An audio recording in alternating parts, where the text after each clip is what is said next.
Chapter 928. The Remnants of the Domain Laws of the Hellfire Tyrant. Luo Nan was not shocked. Instead, he was happy. Luo Nan wasn't particularly familiar with things like rules and domains, but he wasn't unfamiliar with them either. He was at the level of, I know, I've experienced it, I have a general understanding of it. But I'm unable to give a lecture. If fighting with extraordinaries and wandering through the misty labyrinth could be considered as experiences on Earth. Regardless, Luo Nan was very interested in these things.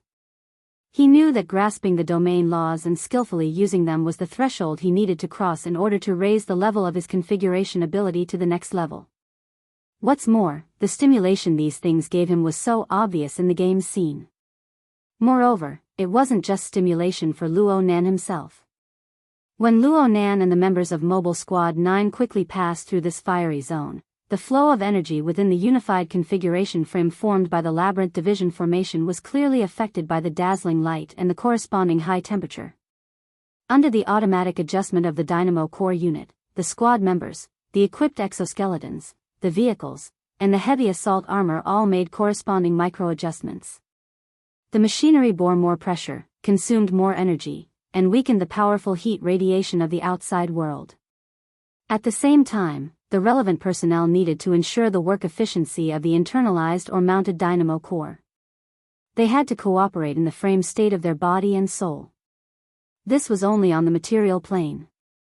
What Luo Nan saw on the configuration plane was much more complicated, but it was also much more straightforward. Luo Nan suppressed the urge to chop it.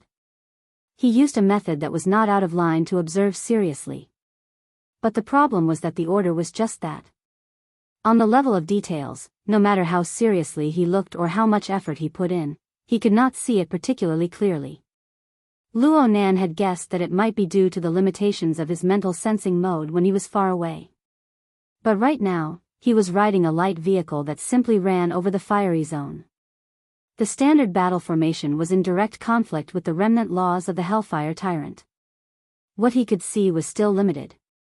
This was by no means the interference of the dazzling light. What truly troubled him was the feeling of fuzziness after the dazzling light. It was like a mosaic patch caused by the low resolution. In short, the picture was blurred. What was going on? Was it the natural influence of the domain laws of the Hellfire Tyrant, or was it the limitation of his observation ability? Or was it a problem with the inner universe simulator? Luo Nan had faintly captured a link that he had overlooked before, but he didn't have the time to do further analysis before the 300-meter canyon formed on the GH-077 infrastructure module flashed past. Just when Luo Nan believed that his squad would directly charge out of the fissure tunnel, the light vehicle suddenly came to a stop. At the same time, Lieutenant Yen Xian issued a tactical order in the squad channel. All the personnel on the light vehicle got off the vehicle. They surrounded the two heavy assault armors and carried out a new deployment. At this moment, the information in the group channel increased rapidly, but it was not chaotic. Luo Nan was currently the highest level of protected personnel. He didn't have any additional missions. The others all received specific instructions in the group channel and dispersed to carry them out one after another. Luo Nan. Luo Nan. Luo. Luo Nan looked around and looked.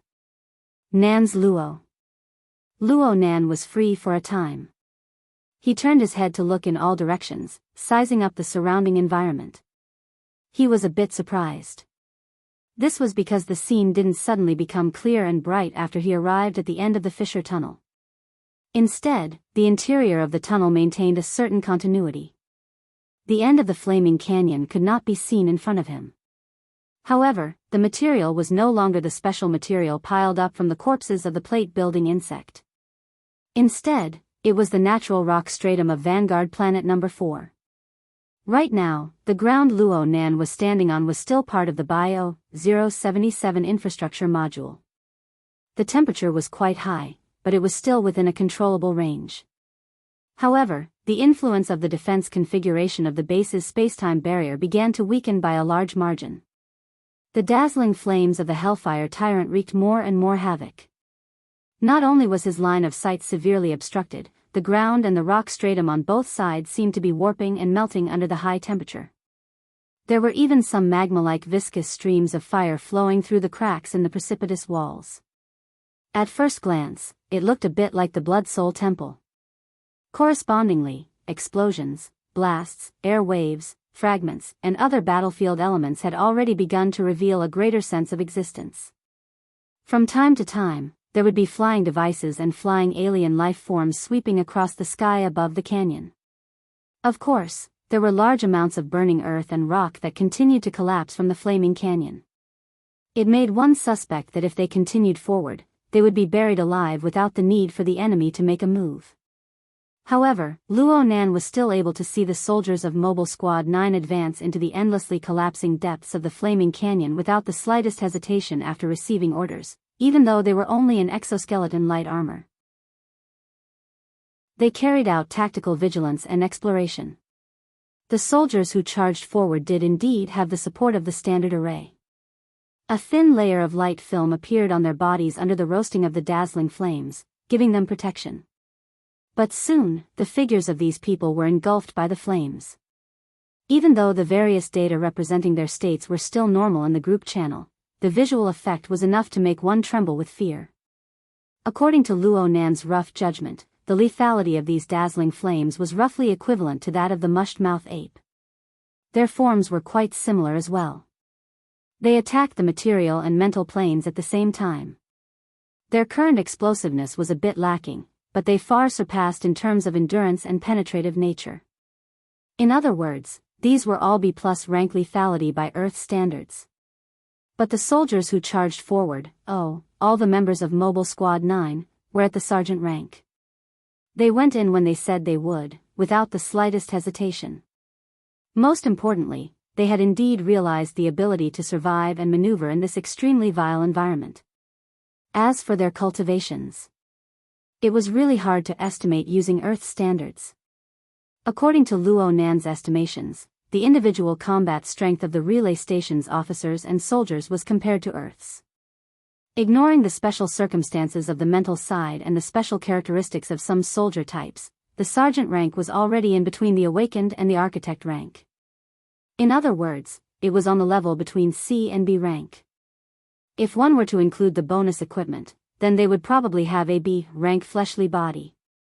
Perhaps it would be more appropriate to compare them to the upgraded versions of the Deep Blue Walkers of Quantum Corporation and the Apocalypse Laboratory. Their individual combat strength was already at the level of the architect rank. It was just the difference between B and B+. There were also a few examples. For example, Lu Andy, who was a veteran of 100 battles. Luo Nan found it hard to estimate what kind of combat strength he could display after being equipped with equipment. As for the illustrious nobles, it was said that there would be a bit of a difference in rank and strength, but it wasn't too much of a problem to view them as extraordinary. In this way, there were over 10,000 people in the relay station's defense force. 1 out of 10 sergeants, 1 out of 100 lieutenants, and 12 illustrious nobles. Aside from the fact that the number of extraordinaries was a bit lacking, this single unit was enough to completely crush Earth's side in other aspects. But Luo Nan still had to say that this wasn't the way to look at strength. Purely comparing individual combat strength was completely meaningless. What about weapons and equipment that were countless generations apart? What about the systematization of cultivation? What about the most direct, standard arrays that could be formed by 2 people, 3 to 5 people, 10 to 100 people, and even 1,000 to 10,000 people? Luo Nan had crossed paths with Deep Blue Walkers many times on the plane of reality. He had always been researching burners, the archetype format, the Deep Blue platform, the Apocalypse Laboratory, and other targets. He was fully aware that a single Deep Blue Walker wasn't scary, but a group of 8 or 10 Deep Blue Walkers working together to open up a formatted space absolutely couldn't be underestimated. But compared to the Heavenly Yuan Empire's standard array, the coordinated attack system was much more powerful than the Heavenly Yuan Empire's standard array. Apart from the fact that it was much more powerful on the mental level, there were also differences in every aspect and every detail. The most important point was that even though the number of burners on Earth had rapidly expanded during this period of time, there were at most 1 or 2,000 of them. There were even fewer who could reach the evaluation of B rank. But there were practically no exceptions among the thousands of sergeants at the relay station, at least in the battle order.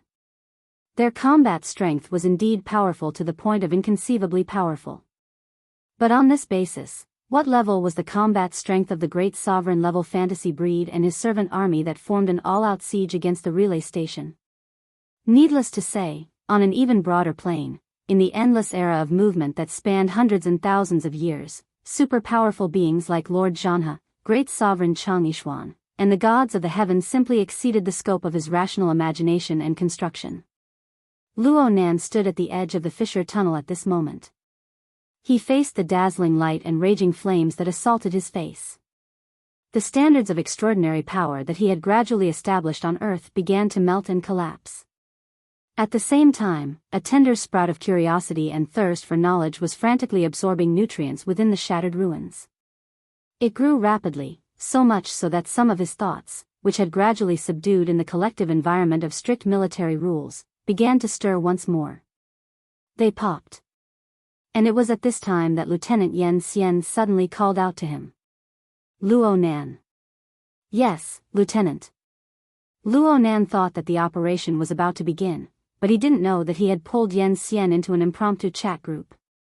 Go Yi and Xian Zhu, who acted as technical instructors, were already here. There were also 2 other people. One was Lieutenant Shang Min, whom Luo Nan had just heard of, and the other was called Damo Luan. He was also a lieutenant. Luo Nan was the smallest of them all.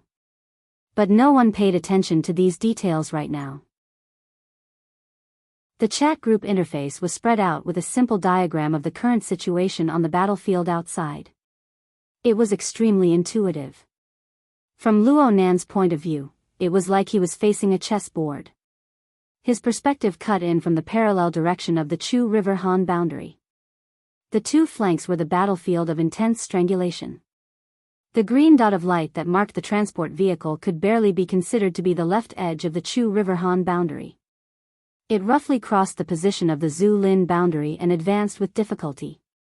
There were still at least 2 squares of distance before Luo Nan and the others could successfully jump out of the chessboard. Chapter 929. Luo Nan saw the map of the battlefield situation, but this didn't mean that he had to.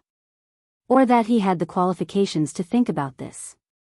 The officers who had entered the conversation group long before him had more or less analyzed the situation. What Luo Nan needed to do next was just carry out the orders. Oh, due to the special nature of technical work, he needed to do some homework in advance. He needed to make some basic judgments. Otherwise, he probably wouldn't even have the chance to enter the conversation group. The Heavenly Yuan Empire was known as an empire. Under most circumstances, the hierarchy was very strict. Luckily, Go Yi, who had recommended Luo Nan to participate in this operation, took great care of him.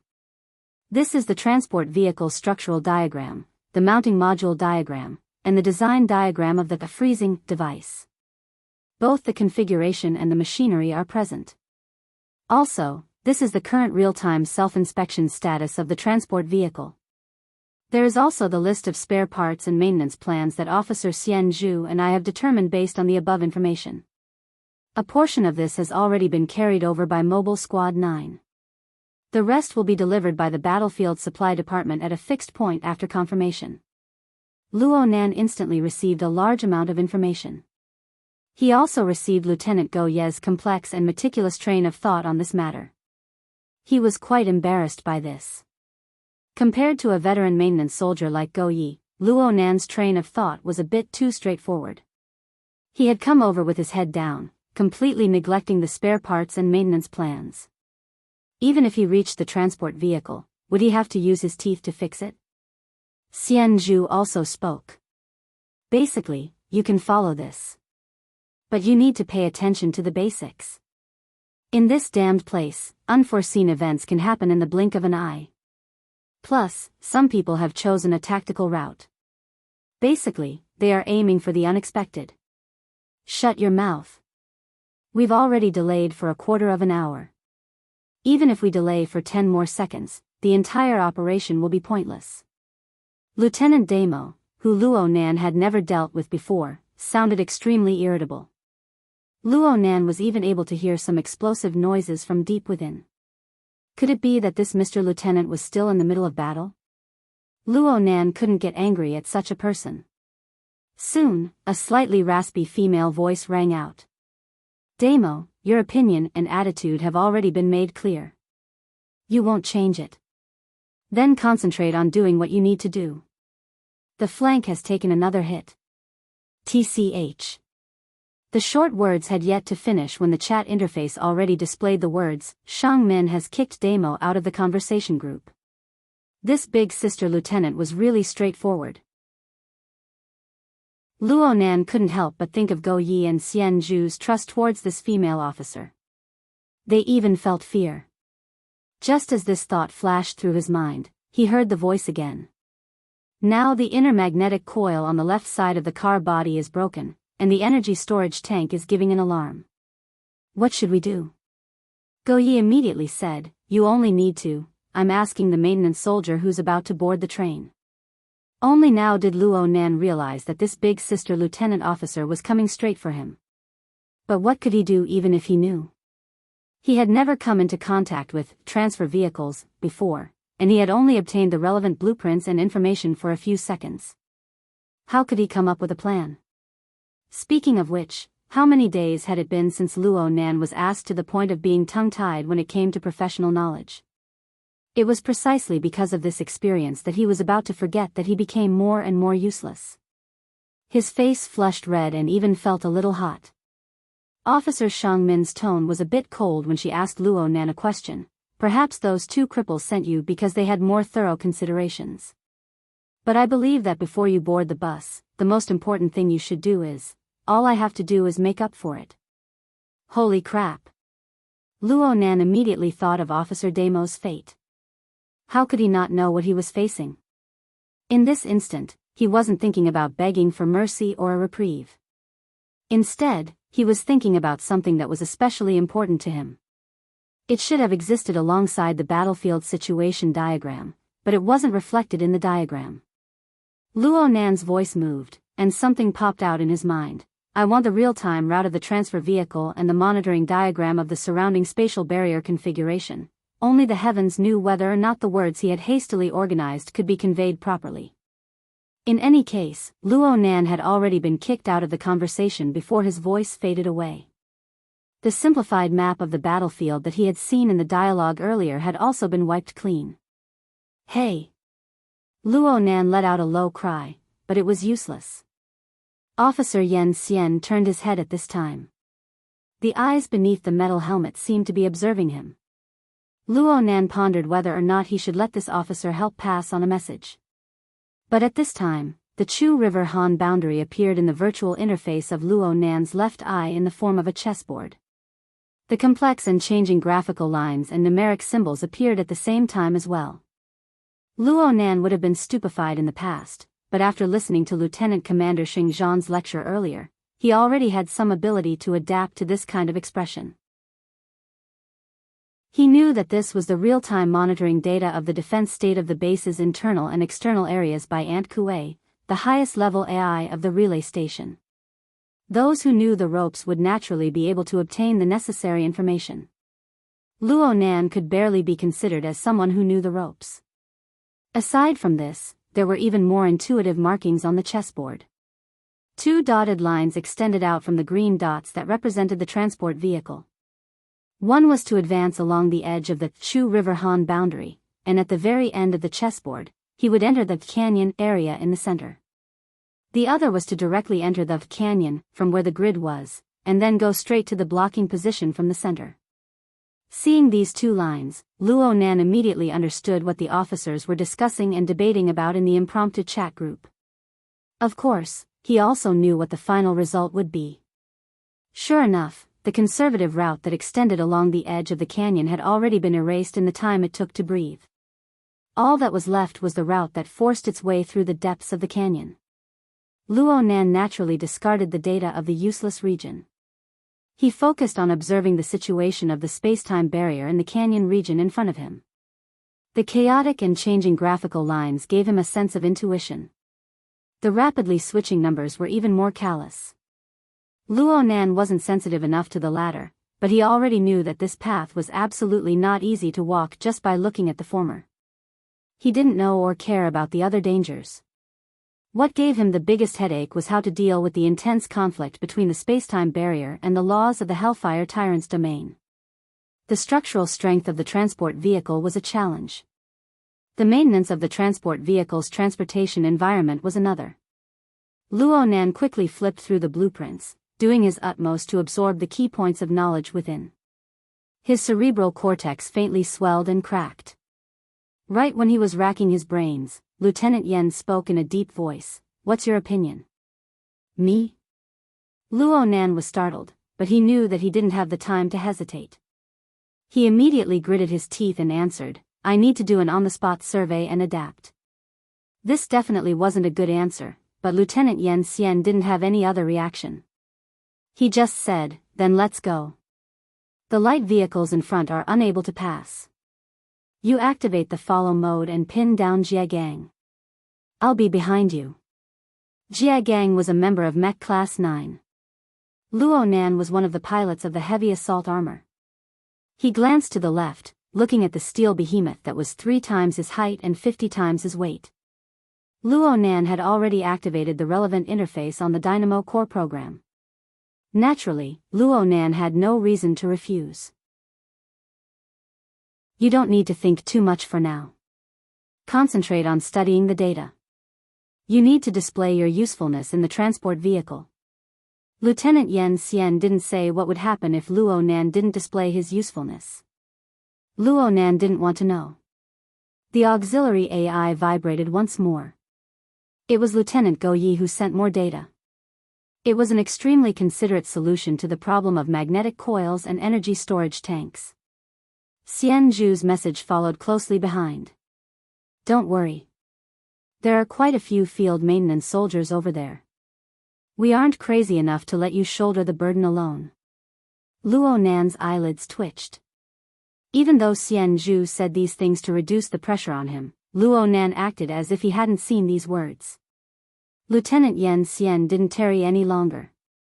After receiving the latest information from the scouting outpost, he issued an order in the squad channel. The entire squad advanced forward. A total of 11 people, including Luo Nan, completely submerged into the ceaselessly burning and collapsing rock canyon before them in less than half a second. Luo Nan left the basic construction module and stepped onto the natural rock layer of the planet. The ever-bright virtual interface on Luo Nan's left retina clearly dimmed by a layer. Part of it was due to the effect of the intense light, but the majority of it was due to the interference of the shattered domain laws of the Hellfire Tyrant behind the dazzling flames. This complicated and shattered law was so close to Luo Nan. If it weren't for the isolation of the exoskeleton armor and the Type S-3 array, Luo Nan might have already melted inside. But even at this distance, the details of the flames were still blurred like a mosaic. How strange. Who cares? Luo Nan narrowed his eyes. He used his eyelids to isolate the piercing flames, maintaining the purity of his thoughts. At this moment, even the mysteries of the Hellfire Tyrant's domain laws had to make way for the mission he shouldered.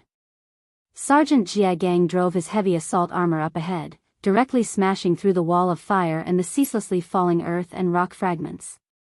He forcefully opened up a path forward in the depths of the already half-collapsed canyon. At the same time, he pulled Luo Nan along, maintaining relative synchronization. Lieutenant Yen Xian was endlessly adjusting the weight of each member of the squad receiving the array's blessing.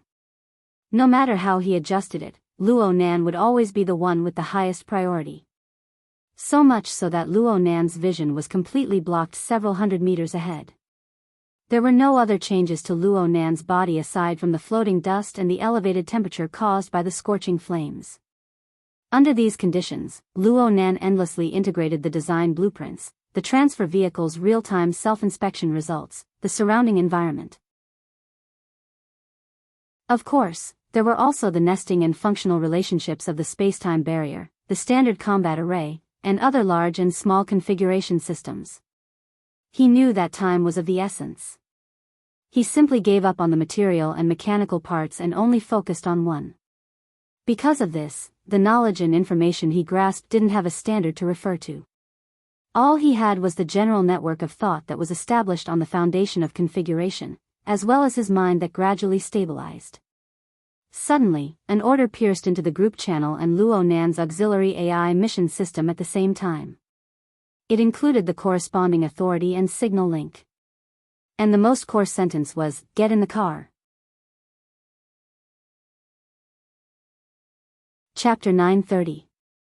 Did the transfer vehicle come down just like that? Just looking at the momentum of the landslide above their heads, it was as if they were all buried alive.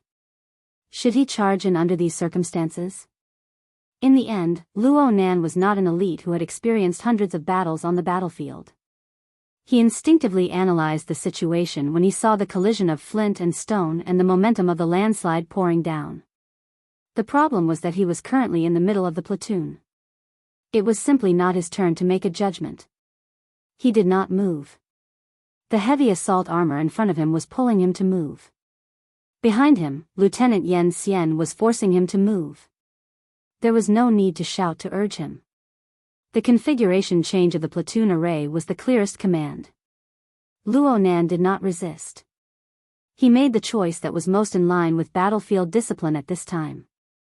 He completed a series of adjustments with the standard movements of a drill. His entire body was like an arrow shot by an incorporeal bowstring. He followed behind the heavy assault armor and charged into the flood of flames and rubble. In this moment, Luo Nan faintly found the feeling he had when he fought with Gong Qi some time ago. Especially the blazing high temperature that distorted the surrounding air and even the form of all matter. It was extremely similar to the lava cavern that was the final battlefield back then. But the current situation was not the same as back then, when he had the Pearl of Wisdom in his hands. It was far too chaotic. The whistling flood of rubble, wrapped in raging flames, continuously battered down. It was like the continuous beating of a large drum by his side. The shockwaves stirred his internal organs, rocking them back and forth. This proved that the defensive power of the platoon battle array was still in play. The heavy assault armor that opened up the path also tore through the most destructive force of the landslide's frontal assault. This gave Luo Nan the space to adjust his strength. As for the transfer vehicle that looked as if it wanted to smash all the receiving personnel to death, its enormous body, which was like a heavy truck, clearly had a reverse brake in the middle of its descent. The damage to one side of the maglev device caused the vehicle to lose balance. The rear end smashed heavily into the rock wall of the canyon, forming an even more astonishing landslide of rubble. However, it was not enough to fall straight down and lead to a tragedy of suicide. Luo Nan did not need to be reminded to know that the time had come when the transfer vehicle did its best to adjust its position in midair. But Luo Nan didn't need to put much effort into it. The virtual vision of his left eye already displayed a simulated route leading to the objective of this operation. It even marked out the specific methods and nodes of exertion. All Luo Nan needed to do was precisely execute. Actually, even if he made a mistake in his execution, Lieutenant Yen Xian, who had been following him like a shadow, would certainly be his final insurance. Luo Nan was able to clearly sense that Lieutenant Yen Xian had already chased him to a distance that was within arm's reach. Luo Nan could exert his strength from behind at any time. Rookies really don't make people feel at ease. The corner of Luo Nan's mouth cracked open behind the metal visor. His state of mind became increasingly clear. He began to silently count in his mind, using the rhythm of the Earth's countdown, 2, 1. Dodge. Yen Xian, who was behind Luo Nan, suddenly changed his orders. Luo Nan, who had already begun to twist his waist to exert strength, was forcefully knocked down by the steel body charging at him from behind. And the already tall and sturdy torso of the heavy assault armor in front of Luo Nan swelled up several times in this instant. Its two arms came together with a bang, and its mechanical modules deformed to prop up a large shield of considerable surface area. It protected Luo Nan, Yen Xian, and the other two squad sergeants who had alertly pounced back. Luo Nan plunged head first into the loose yet still burning layer of rubble. He couldn't see anything. But he still maintained a connection with the transfer vehicle. So he was able to clearly sense that the transfer vehicle, which had been about to finish adjusting itself, suddenly suffered an extremely powerful artillery strike from the rear. The penetrative power and explosive power of this strike were tyrannical to the extreme. Nearly a fifth of the metal outer shell, baffles, and spare parts of the rear of the transfer vehicle were blown into smithereens. At the same time, there were at least 3 human bodies, or broken limbs and fragments. The transfer vehicle lost control in an instant. The real-time information Luo Nan received clearly showed that the vehicle's kinetic system was in disorder. The forceful braking had reduced the momentum of the vehicle's fall, but it suddenly increased explosively. The vehicle plunged down diagonally from midair, smashing into the rock layer at the other side of the canyon. The body of the heavy truck, with the momentum of the fall, dug almost 3 meters deep into the wall, but it was also crazily straightening itself. Pushed by the uncontrollable power, it was like a blunt knife that cut an extremely deep crack in the burning wall. Then, it pushed against half of the rock stratum and moved forward with a loud bang. Its direction was still toward the blocking position, but this way, it perfectly missed Luo Nan and the others, who were coming over to provide support. Luo Nan subconsciously wanted to get up when he saw this situation, but Yen Xian, who was pressing down on his shoulder, didn't say a word. He gave Luo Nan a clear downward force, stopping Luo Nan's movements. In the next instant, Luo Nan saw through the monitoring equipment of the transfer vehicle that smoke rose from all over the canyon. Some abnormal colors were cast down from above. The color was a relatively dark yellowish-green ball of mucus. It caught fire the moment it came into contact with fire.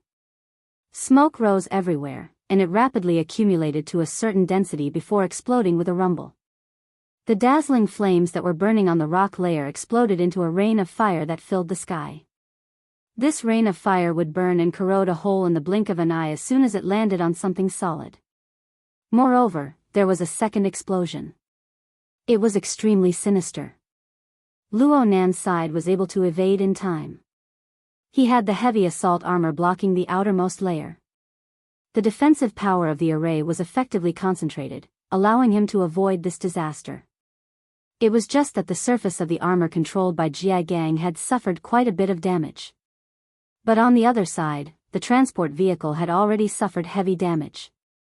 Its defensive power was clearly lacking. After this rain of fire, it became riddled with thousands of holes.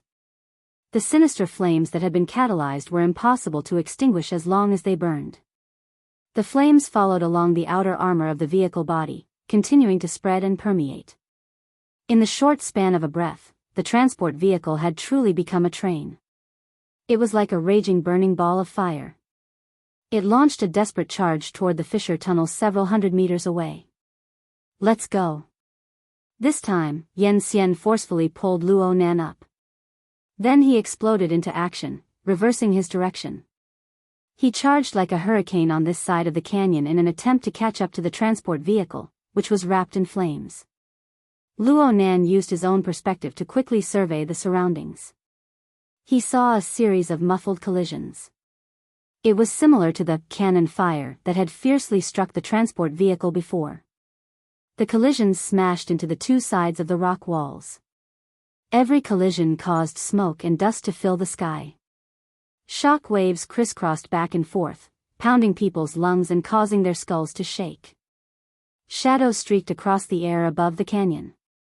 There were at least a dozen or so low-flying flying vehicles and even more pterodactyl-like vicious creatures. They whistled and pierced through the air in a form of collision. Quite a few of them turned into fireballs in the first instant.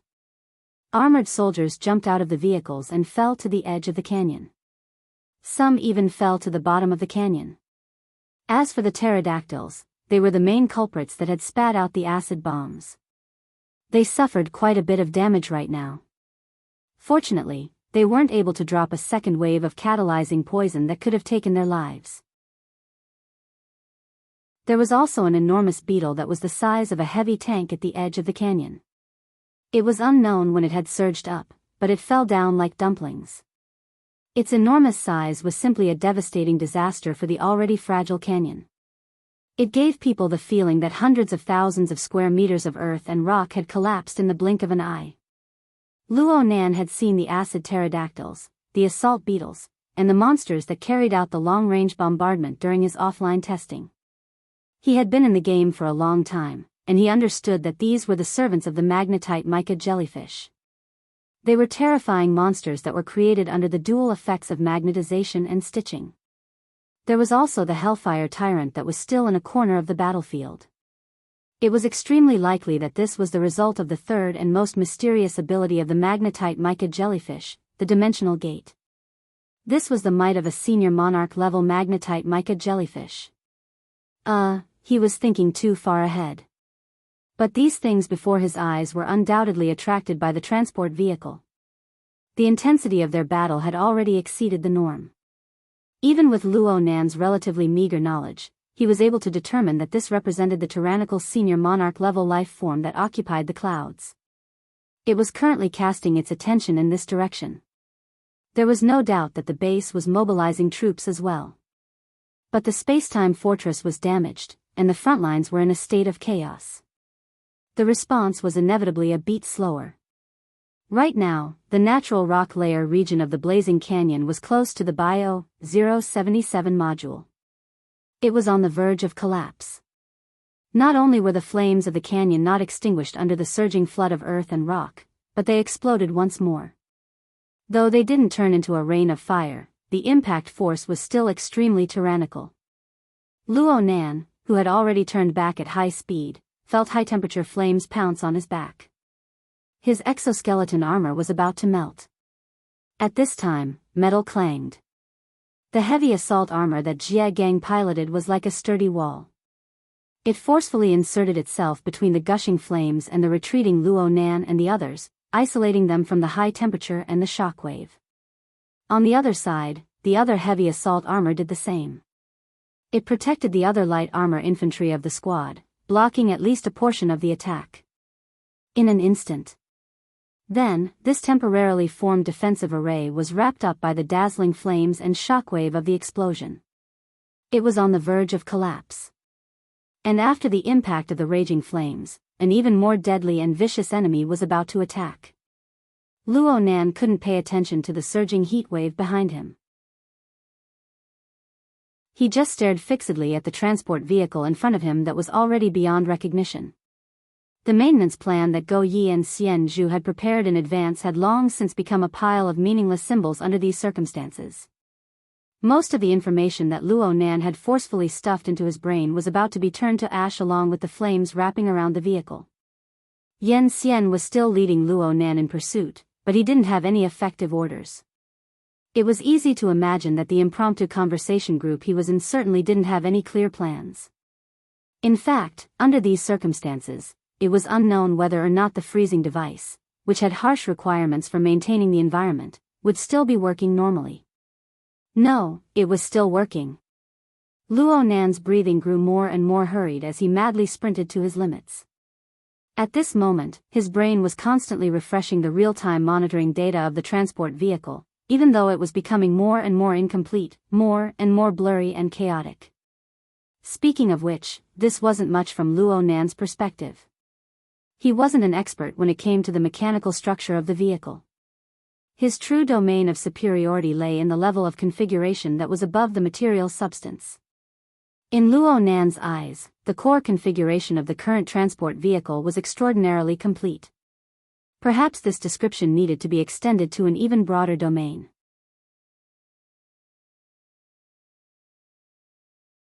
Chapter 931. Luo Nan's consciousness grew all the more lively under this pressing situation. He tried to polish the judgment in his heart a bit more clearly to inform Yan Xian, Go Yi, and the other superiors. But before he could form words, the transfer vehicle in front of him, the transfer vehicle that Luo Nan had determined to have a complete core configuration, loudly disintegrated from the intense collision and friction that continued for several hundred meters. The transfer vehicle even formed a muffled explosion the instant it disintegrated. The bursting wave of air blew the fragmented body of the vehicle out from the rock wall it had cut into. The outer shell of the vehicle split into pieces, and the parts and fragments filled the sky. There were even human figures bursting out from within the vehicle. Luo Nan's eyelids twitched violently behind the metal visor. He also felt some fluctuations in the mind of Lieutenant Yen Xian beside him. The frequency at which Lieutenant Yen Xian's head swayed left and right clearly increased. It was clear that Lieutenant Yen Xian was intimidated by the situation before his eyes and was somewhat distracted. Of course Luo Nan was affected as well. The situation he saw with his own eyes and his deeper perceptual judgment formed a solid collision. But soon, his brain won over his eyes. His mouth was a step ahead as he gasped for breath and hissed, "There's no problem with the freezing device." Lieutenant Yen Xian tilted his head to the side. Then he gave an unexpected answer, "Yes, there's no problem." Huh. Luo Nan's psychological analysis of Lieutenant Yen Xian was clearly wrong, but his most crucial judgment hit the bull's eye. After the aftermath of the explosion dissipated, the situation became increasingly clear. It was true that the transfer vehicle had exploded, but its core, the cabin that carried the freezing device, was still basically intact. At most, it was a bit blackened by the smoke and fire. Instead, it seized the opportunity to break free from the insidious flames catalyzed by the pterosaur's acid bomb. It also broke free from the negative effects of the vehicle's completely out of control. It relied on its own miniature power pump to continue advancing towards the blocking position in a maglev state. Though its speed was 2 levels slower, it was much steadier than before. As for the human figures bursting out from the explosion, they had clearly taken the initiative to break free. 7 or 8 of them were either calm or in a sorry state, but they all landed safely on the ground. They just so happened to rendezvous with Mobile Squad 9, which had been pushed over by the surging heat wave. The battle formations of both sides instantly adjusted to their positions, harmonizing as one. And then, everyone continued running with large strides. There was nothing he could do about it. Even though the previous round of destructive collapses and explosions formed surging waves of heat that began to rapidly weaken with the passage of time and distance, ominous noises continued to enter Luo Nan's ears one after another. It was a kind of screeching sound of friction. It was the omen of a tyrannical assault beetle breaking through the smoke and flames to quickly approach. At this moment, the enemy's pterosaur forces in the air began to be suppressed by the superior firepower of the base. The distant artillery also temporarily stopped firing. However, these assault beetles that had broken through the layers of defense and were pressing forward were still troublesome and powerful enemies. Luo Nan had once specially researched the information on these toys. He knew that their bodies were enormous, like light tanks. Every one of them was about the size of a heavy assault armor, and they possessed boundless strength. Their limbs were sharp, their speed was extremely fast, and their close combat might was astonishing. Perhaps its outer shell was a little weak, but once it was heavily injured, its entire body would burn on its own. Its explosive power and lethality would increase dramatically, allowing it to launch a deadly assault on its target. It could be said that once these guys got close, the members of Mobile Squad 9, who were equipped with light armor, and the escort personnel who jumped down from the transport vehicle, would at most end up exchanging a life for a life. Everyone knew how powerful these things were, so the best way to deal with them was to seize the opportunity when the enemy's air power was being suppressed at this stage. This was to create the most reasonable combat distance and tempo for long-range combat. However, a more realistic problem was quickly placed before them. In front, the frozen living cabin, which had shaken off the transport vehicle's outer shell, had already degraded its own power. Its speed had already dropped to around 50 kilometers per hour, and it was advancing less than 15 meters per second. And it was still nearly a kilometer away from the assault position.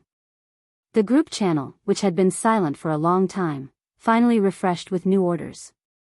In this instant, the officers of Mobile Squad 9 practically flipped their bodies at the same time, forming a retreating, defending, and attacking formation. The escort personnel of the transport vehicle were just a bit late, but they also made corresponding changes. Aside from Luo Nan and Yen Xian, everyone else clearly slowed down in the span of a breath or two. As for those assault beetles, their entire bodies had already been set aflame just as they emerged from the dazzling flames. They entered a berserk state, and their speed continued to soar. The distance between the two sides had been erased by more than half with one drop, and the ones at the very back had already begun to exchange fire with the enemy. Even though Luo Nan was a rookie on the battlefield, he knew that this absolutely wasn't the best tactical choice. Casualties appeared in practically the first instant. Luo Nan could only watch helplessly as a certain code name dimmed down in the group channel. Before he could react, another code name appeared. Strictly speaking, Luo Nan didn't know the people of Mobile Squad 9. They were separated by a visor when they met. Even if Luo Nan changed places and changed attire, Luo Nan wouldn't be able to recognize him. It was just that the innate emotional mechanism of humans displayed its effect at this moment. This change was like a whip that directly lashed at the top of Luo Nan's head, causing his entire cerebral cortex to twitch. "I'll go speed up." Luo Nan blurted out. "Protection is the #1 priority."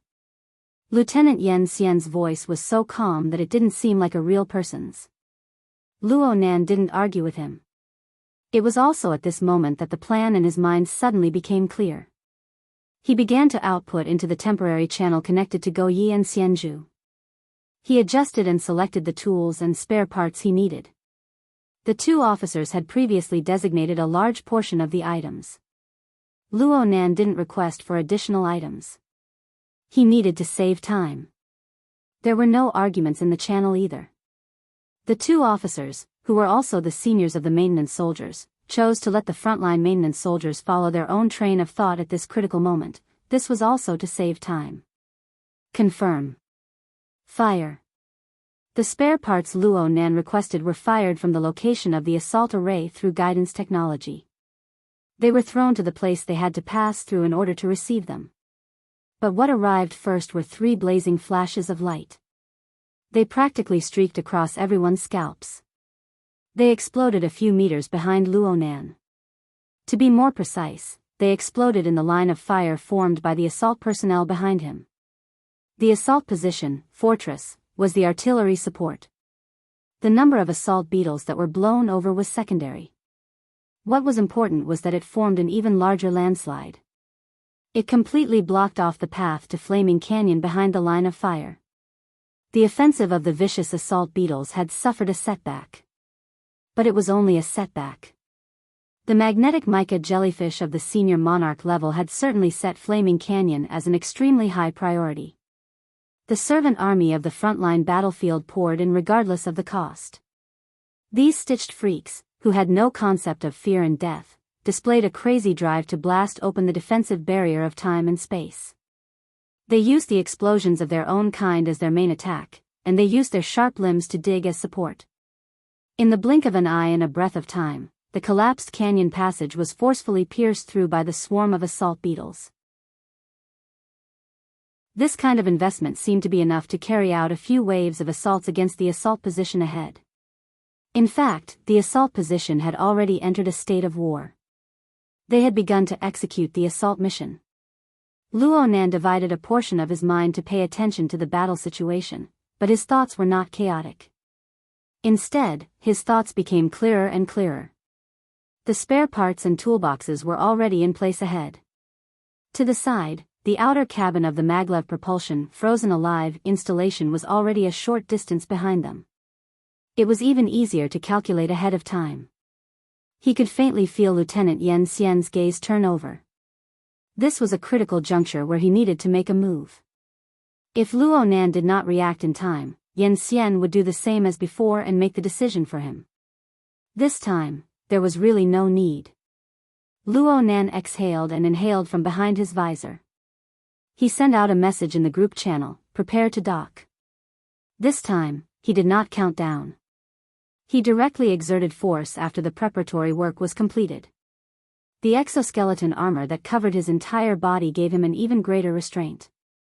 Actually, the expansion and contraction of the muscles of his entire body formed an even more explosive force that propelled him to the side and forward.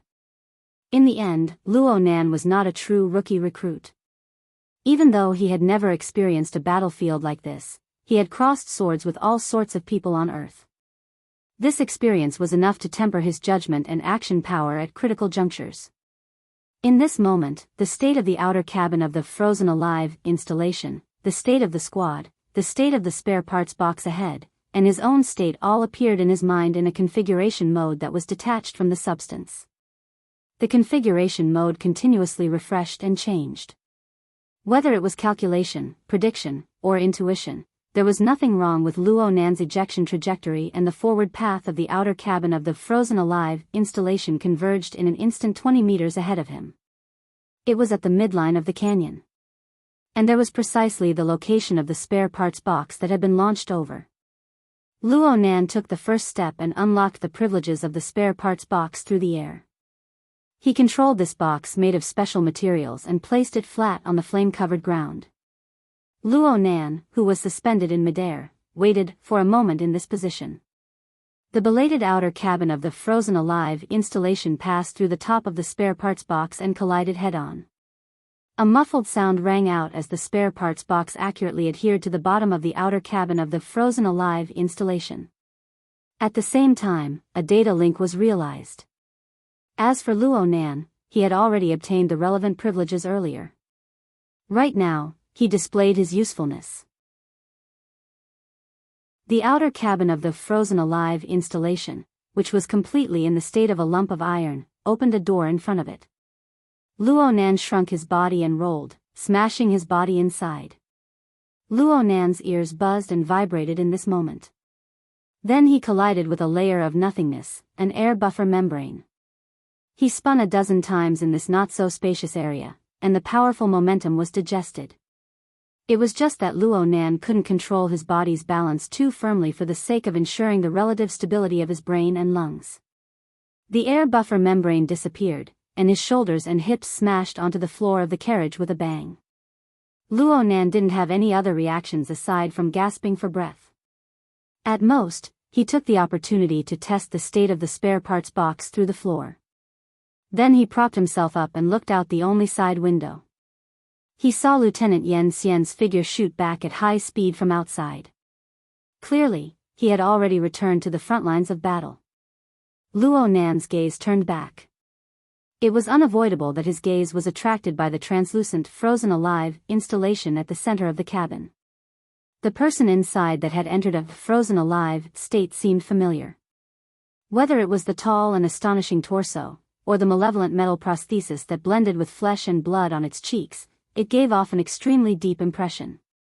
Luo Nan had seen this person 2 days ago, that's right. This was one of the high-ranking officers of the relay station, the commander of the elite mobility force, Sir Shi Yuan. Hold on. If this person was here, then who was the one resisting the Hellfire Tyrant on the front lines? Chapter 932. Luo Nan was slightly startled. A good problem appeared before his eyes. It was worth researching, but he didn't take it a step further. His energy really didn't allow him to. Instead of thinking about these things, he might as well take the opportunity to catch a few breaths and slow down his sluggish and weak state. Phew. Phew. What a freak. Luo Nan did his best to calm his breathing. He felt the repeated process of sweat overflowing his skin and being sucked dry by the combat uniform. His mouth mumbled some meaningless words. His state hadn't been good since he arrived at the battlefield today. He was tired, dizzy, irritated. His physical strength consumption had increased quite a bit compared to normal. Luo Nan guessed that it was either because he didn't have the experience of long-term service in the medium to large standard arrays, or because he didn't have enough skills in carrying heavy loads. Or maybe the chaotic rules and environment outside gave him, a sensitive outsider, too much interference. But in any case, physical strength was absolutely not an excuse for not doing a good job. He exerted himself to gasp for a few breaths. He half-knelt on the cabin board and used the preset control panel to remotely control the spare parts container that was only separated by a board. He inspected the modules and spare parts inside and made a preliminary classification in his mind. In a certain sense, the spare parts container was equivalent to a miniature munitions factory for a qualified maintenance soldier. Luo Nan, who had just started his career as a maintenance soldier, could still be considered a qualified maintenance soldier. there was still room for discussion. But his mind really did store a sizable design blueprint and a configuration framework with even more guiding significance. After a few hurried breaths, the inspection was completed and his train of thought became clear once more. Luonan began to knock on the cabin board. He had seen the structural diagram of the transport vehicle before. He knew that this cabin was originally in the middle of the vehicle. There was room for protection and buffer space in all four directions. Of course, there were also corresponding entrances and exits. He had to bring his tools up. Move forward another half an arm. You have 0.4 seconds. A hoarse female voice came from the shadowy area formed on the other side of the freeze alive device without warning. Luonan didn't find it strange at all.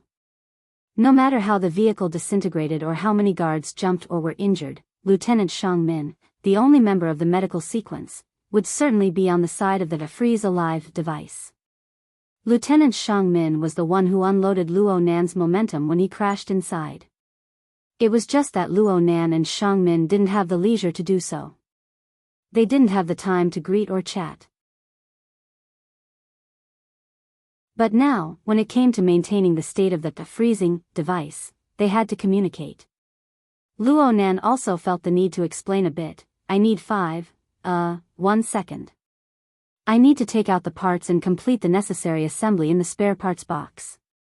Then we need to fix and maintain the frozen alive device state and adjust the adaptability with the adapter port. Also, I need to take care of your injuries. Cough, cough, cough. Luonan spoke too fast, and he had to switch time units in the middle. His breathing was uneven, so he couldn't help but cough in the end. My injuries? In the shadows, Lieutenant Shang Min seemed to sneer, but still agreed. 1 second, get ready. Luonan didn't speak anymore. He calmed his breathing and shifted a short distance forward. His hand had just extended over when the two sides of the cabin split open, exposing the upper region of the spare parts trunk. The locking mechanism of the spare parts box opened amidst fine noises in the next instant. Luonan had a plan in mind. He scooped up the required modules and components and tossed them into the cabin. At the same time, dozens of flying ants beside him took off with a buzz. They marked out auxiliary lines in the air that only Luonan could understand, describing the configuration framework. They served as a medium to transmit a portion of his soul strength over.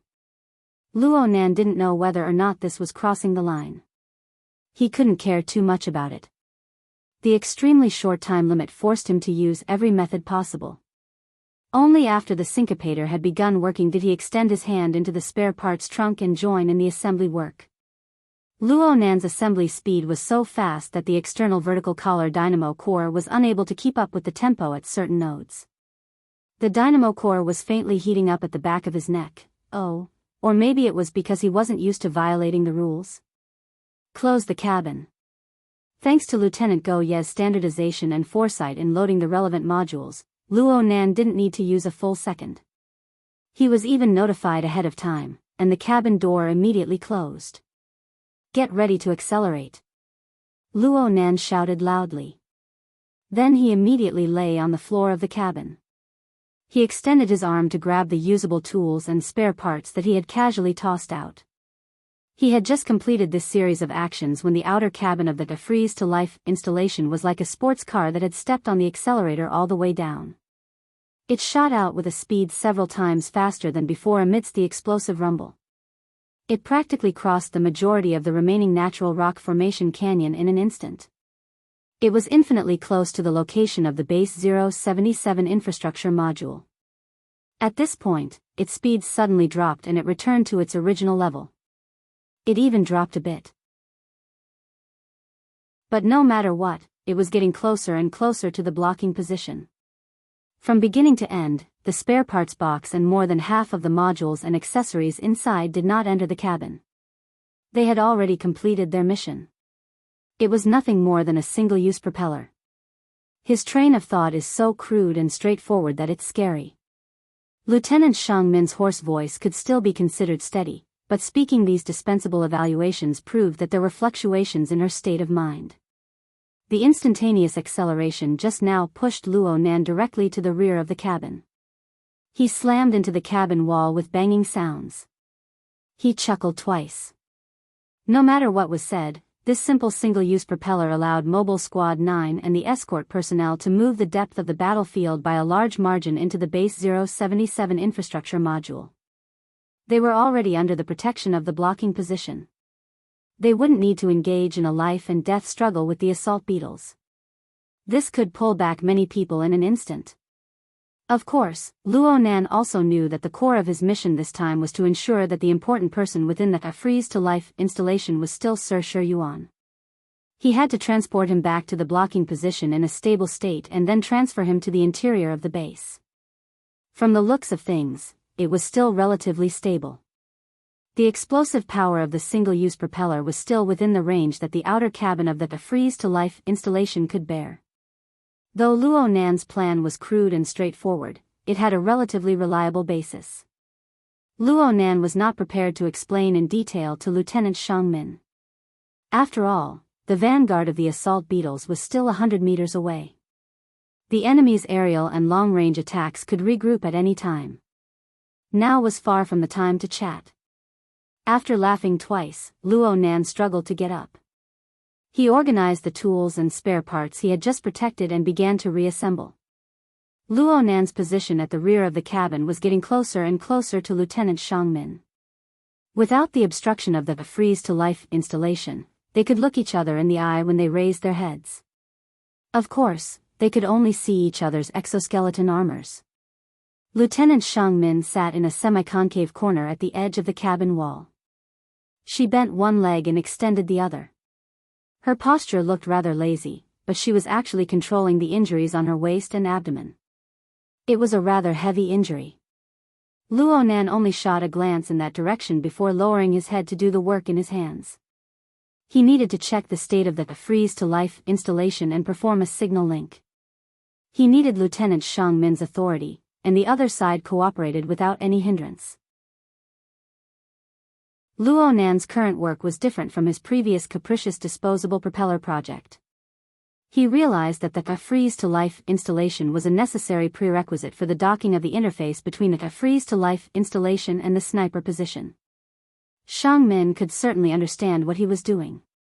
More importantly, if the transport vehicle had come over in one piece, then this wouldn't have happened. The outer cabin of the freeze-to-life installation had traveled nearly half the distance through the crack at the front of the GHI 077. Luo Nan's adjustment work was more or less completed.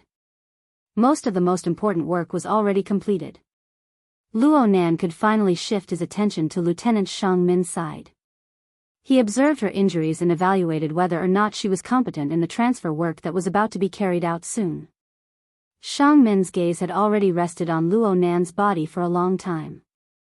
She spoke with a hoarse voice. Go Yi and Xian Zhu didn't have much use. How did you discover my injuries? I figured it out from the configuration. Luo Nan didn't have the energy to pretend anymore. He spoke the truth. Right now, whether it was the freeze-to-life installation before his eyes, or Shang Min who was bound to the installation, or Mobile Squad 9, Go Yi, Xian Zhu, and Liang Lu, who were linked to his array one after another. Of course, this included the ceaselessly approaching sniper position, the various officers and soldiers on the position. He could even extend this to the front lines of the battlefield and even the entire relay station system structure. Everything was in the form of a configuration. It existed in his cognition, only in detail and in rough form. Luo Nan could faintly sense that the several thousand nodes on the battlefield formed a standard battle array. Even though nodes were constantly dimming and disappearing, the grand system formed from them still forcefully established a common order that belonged to the Heavenly Yuan Empire's army within the violent and chaotic battle situation at the front lines. The overall situation was like this, and the details were also like this. He was temporarily in Mobile Squad 9, and he was currently in the outer cabin of the freeze-to-life installation. Whether it was a person or an object, they were all a part of this common order. Even though the circumstances they faced were more or less different, they were able to draw support from this common order to forcefully dispel a portion of the pressure. They could erase certain chaotic variables and obtain a powerful reinforcement that far exceeded their individual strength. Correspondingly, they also had to obey the basic principles of this grand system. They had to construct a tight collective domain to form a stable battle fortress. Understanding this rule allowed one to rapidly judge and grasp many changes within the system. Of course, Luo Nan was far from being able to see through the ultimate rule. However, the real-time state of the freeze-to-life installation, the severity of Shang Min's injuries, and the changes in the battlefield situation within a short period of time were all within the scope of his knowledge. He laughed and walked to the side of the freeze-to-life installation. He extended his hand and pressed lightly on the translucent cabin cover. He turned his head to look at Shang Min. "Lieutenant, you're deeply bound to this installation. You're using the dynamo core to realize control, and you're drawing support from the standard array to ensure the stability of the environment. But the leeway you've given yourself is too small. Right now, you need to share some of the pressure."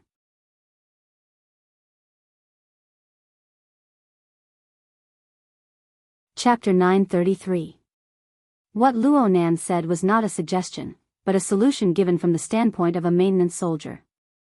A considerable portion of the assembly he did before was in service of this solution. His superiors, the technical director Go Yi and Xian Zhu, did not raise any objections. At the very least, they maintained their silence. However, as the only person in the medical sequence present, Lieutenant Shang Min needed to communicate with him. "The pressure is shifting." "Where is it shifting?" "It's mainly this part of the mechanical structure, as well as the lost functionality of the rear half of the cabin." Luo Nan extended his hand and stroked the dimly lit air as he spoke, causing a visual projection to appear. A portion of the assembled mechanical modules lit up, and then a few areas of the bulkhead lit up. The syncopator outside of Luo Nan's body did not stop. It marked out the relevant configuration sketch in the air, and there were corresponding trajectories of light to connect them. Lieutenant Shang Min's fully covered helmet twisted slightly following Luo Nan's marking. Clearly, she was following Luo Nan's train of thought. She was seriously observing and thinking. Luo Nan did not give her too much time. His finger quickly swiveled and tapped his chest. "There's still me. You? I'm the regulating valve. Right now, this design can only be manually operated. Of course, all of this is just an intermediate link. In the end, all of the shifting pressure will be borne by the entire array. I will do my best to direct it towards the non-combat sequence. It would be best if it was directed towards the position to avoid affecting the assault squad behind. This requires a certain level of authority, but I believe my superiors will take care of it." Luo Nan's speed of speech was already raised to the extreme. Lieutenant Go Yi coughed in the channel belonging to the maintenance team, but Officer Xian Zhu responded clearly, "The plan is feasible. I can't see the regulating valve too clearly, but as long as the front is fine, the rear half of the cabin will only be crushed by the shifting pressure even if something happens." And, the maintenance soldier himself. Stuffing the fleshly body inside is the most foolish action, but the core is brilliant. Lieutenant Go Yi finally opened his mouth to evaluate. He stabbed at Luo Nan, but he was not stingy with his words of praise. After all, Luo Nan's plan was the most feasible among all the plans that could be conceived on the spot. More importantly, it required the least amount of tools and spare parts. The transport vehicle that had fallen apart was no longer capable of supporting the more complex mechanical modules. Moreover, if they had to go to the front of the blocking formation to redo it, not only would it waste time, but it would also waste a lot of lives and precious fighter aircrafts. In the end, Go Yi only added one point. This is a semi-open working environment, so the chances of contamination are very high. However, it meets the requirements of the Level 2 pollution response. We have to pay attention to the follow-up treatment. I think it's feasible. This kind of evaluation was obviously shared across multiple channels. The conversation group that Lieutenant Shang Min was in must have received it, and perhaps there were even higher-level decision-makers. In short, Go Yi and Xian Zhu gave Luo Nan a solid endorsement. Luo Nan's confident, unyielding, and decisive design became the most convincing element. In the end, Lieutenant Shang Min only said, "You'd better ensure your stamina. I have 2 tubes of enhancers here." Luo Nan grinned. Of course, no one could see him. "I also have a tube." Enhancers were, in fact, military stimulants. In critical situations, they were used to ensure the soldiers' condition or to forcefully prolong their lives. Luo Nan's current physical strength was indeed another variable, but this wasn't a laboratory. There were no perfect conditions to speak of. In fact, Luo Nan had already begun operating when Lieutenant Shang Min spoke. The number of centimeters increased a bit more. They danced up and down within the sealed cabin. They were actually doing the final modifications to the design of the freezing device and the space between the 2 people. At the same time, they also became carriers. They were set up at various important nodes. Luo Nan only used the time of a single breath to complete all the preparatory work. Corresponding to this, he had modified and optimized the design many times in his brain and in the maintenance group channel. Go Yi and Xian Zhu, these 2 veteran maintenance soldiers, had done a great deal of work behind the scenes, supplementing Luo Nan's deficiencies in the mechanical structure. The embryonic form of the pressure discharge tunnel had already been constructed. Luo Nan was still following his own plan. He made detailed modifications step by step, requesting to transfer out the standard sub-3 type array group array. Approved. The interface for the assault position maintenance group has been opened. Hiss. Luo Nan sucked in a breath of cold air. It wasn't that he was startled. It was just that the instantaneous load on his body and soul was a bit excessive. He had rapidly adjusted the state of his energy and even the details of his body and soul frame in an extremely short amount of time. In any case, he was able to smoothly complete the relevant steps. In this way, Luo Nan, the flood discharge valve, would have minimal impact on Mobile Squad 9, who were on the front lines of the assault, regardless of success or failure. Mobile Squad 9's group channel was cut off. Xian Zhu's words popped up in the maintenance group channel. "Well done. Yan Xian transferred this to you. It's really not bad to be able to reach this step." Lieutenant Shang Min interjected, "Do you need strengthening elements?" "Not for now." Luo Nan grinned. He had yet to step into the threshold of the furnace deployment technique by the standards of the Heavenly Yuan Empire. His fleshly body cultivation wasn't worth mentioning, but his foundation was still quite solid. There was no need to talk about how he had taken the medicine to verify formatting theory in his early years. Gym Master Xiao had taught him the 9 orifices 6 roots technique. His internal organs, tendons, bones, and skin were all practiced. His 4 limbs and hundreds of bones were smooth inside and out. He was also a standard fleshly awakened. With the support of his keen perception of configuration, such adjustments were still within the scope of his abilities. He even had the spare energy to do other things. For example, when some equipment was missing, he could bestow his own exoskeleton armor with additional functions through fine adjustments to the body and soul frame. He could temporarily act as a conductor, connecting the mechanical modules and the bulkhead to form an even smoother flood discharge channel. And since Luo Nan had already linked up with the array that Go Yi and the others were in, the area of the flood discharge area had expanded to cover the entire blocking position. According to what he said to Lieutenant Shang Min, the leeway had increased. It had truly increased. Lieutenant Shang Min was the one who could sense the changes the most. Her half-curled body unconsciously stretched out a bit. The gentle feeling of relaxation caused her to believe that she had received a direct blessing from the jade crystal array within the base for an instant. But clearly, the jade crystal array, which was still in a state of repair, didn't have the leisure to do so. Strictly speaking, the negative energy that accumulated in her body and endlessly devoured her energy and life force didn't decrease or shift. But as the leeway increased, the standard array had more room to operate with its individual blessings and enhancements. Shang Min had already begun to try standing up. She asked in passing, "You can also import adjustments aside from flood discharge?" Luo Nan responded, Aurelieji has this item. You're stealing the work of our medical sequence. Huh? Shangmin didn't continue on this topic. She panted slightly and relied on her own strength to slowly get up while leaning against the wall of the cabin. She staggered a step and arrived by the side of the freezing live device. She supported the translucent outer shell with her hand and confirmed the state of Sir Shi Yuan within. The outer cabin of the freezing live device had already arrived at the middle and rear section of the fissure tunnel of GH-077. It was only 100 meters away from the blocking position, which had already become a strong city. Luo Nan was familiar with Earth time, so it would only take around 10 seconds for him to arrive. Just from the distance, success was already at hand. But Sir Shi Yuan was in a frozen state. He couldn't hold on, or perhaps the device's transfer was unsuccessful. Everything in front of him was for naught. Luo Nan subconsciously held his breath. It was unknown how many people were the same as him at this moment.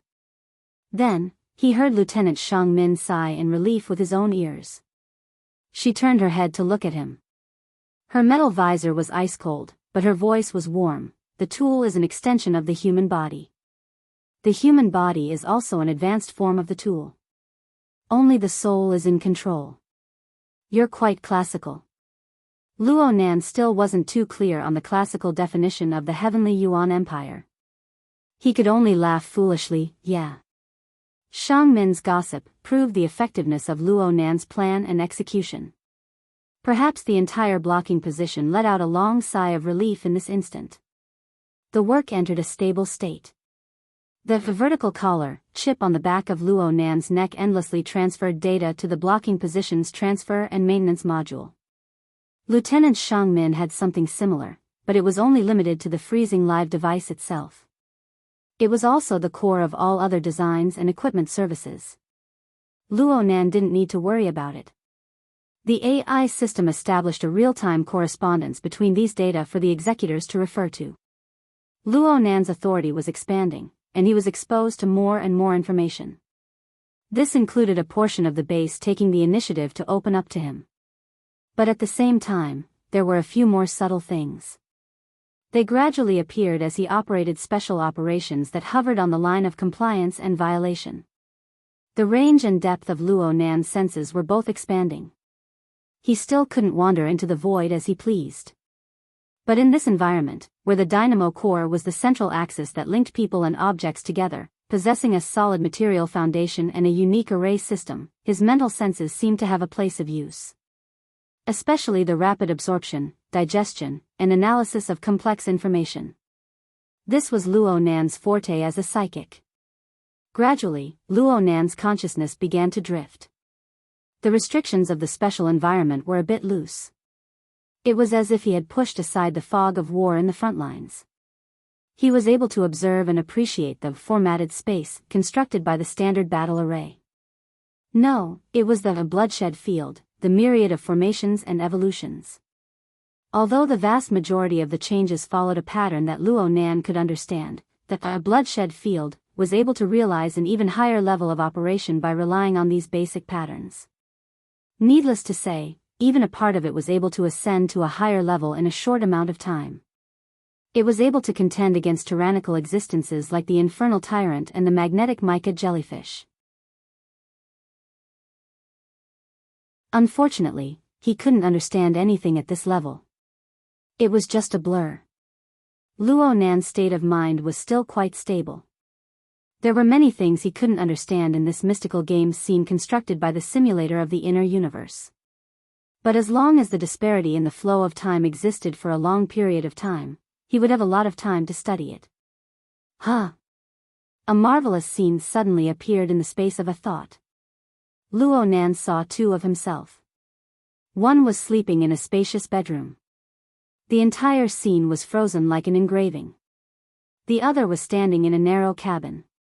His movements weren't big, but every instant presented a dizzying abundance of detail. The clear directionality of the scene made Luo Nan quickly realize that this was him in reality and in the game. Sure enough, the flow of time on both sides was different. But then again, he could feel from the instantaneous cross-section that the difference wasn't particularly shocking. It was somewhat contrary to the conclusion deduced by logic. Or perhaps they were converging? Luo Nan's thoughts were a mess. The scene returned to nothingness. But he finally understood what he needed to understand. From this moment onwards, the time he spent in the game's scene was clearly restricted by the true environment of Earth's spacetime. He was about to reach his limit.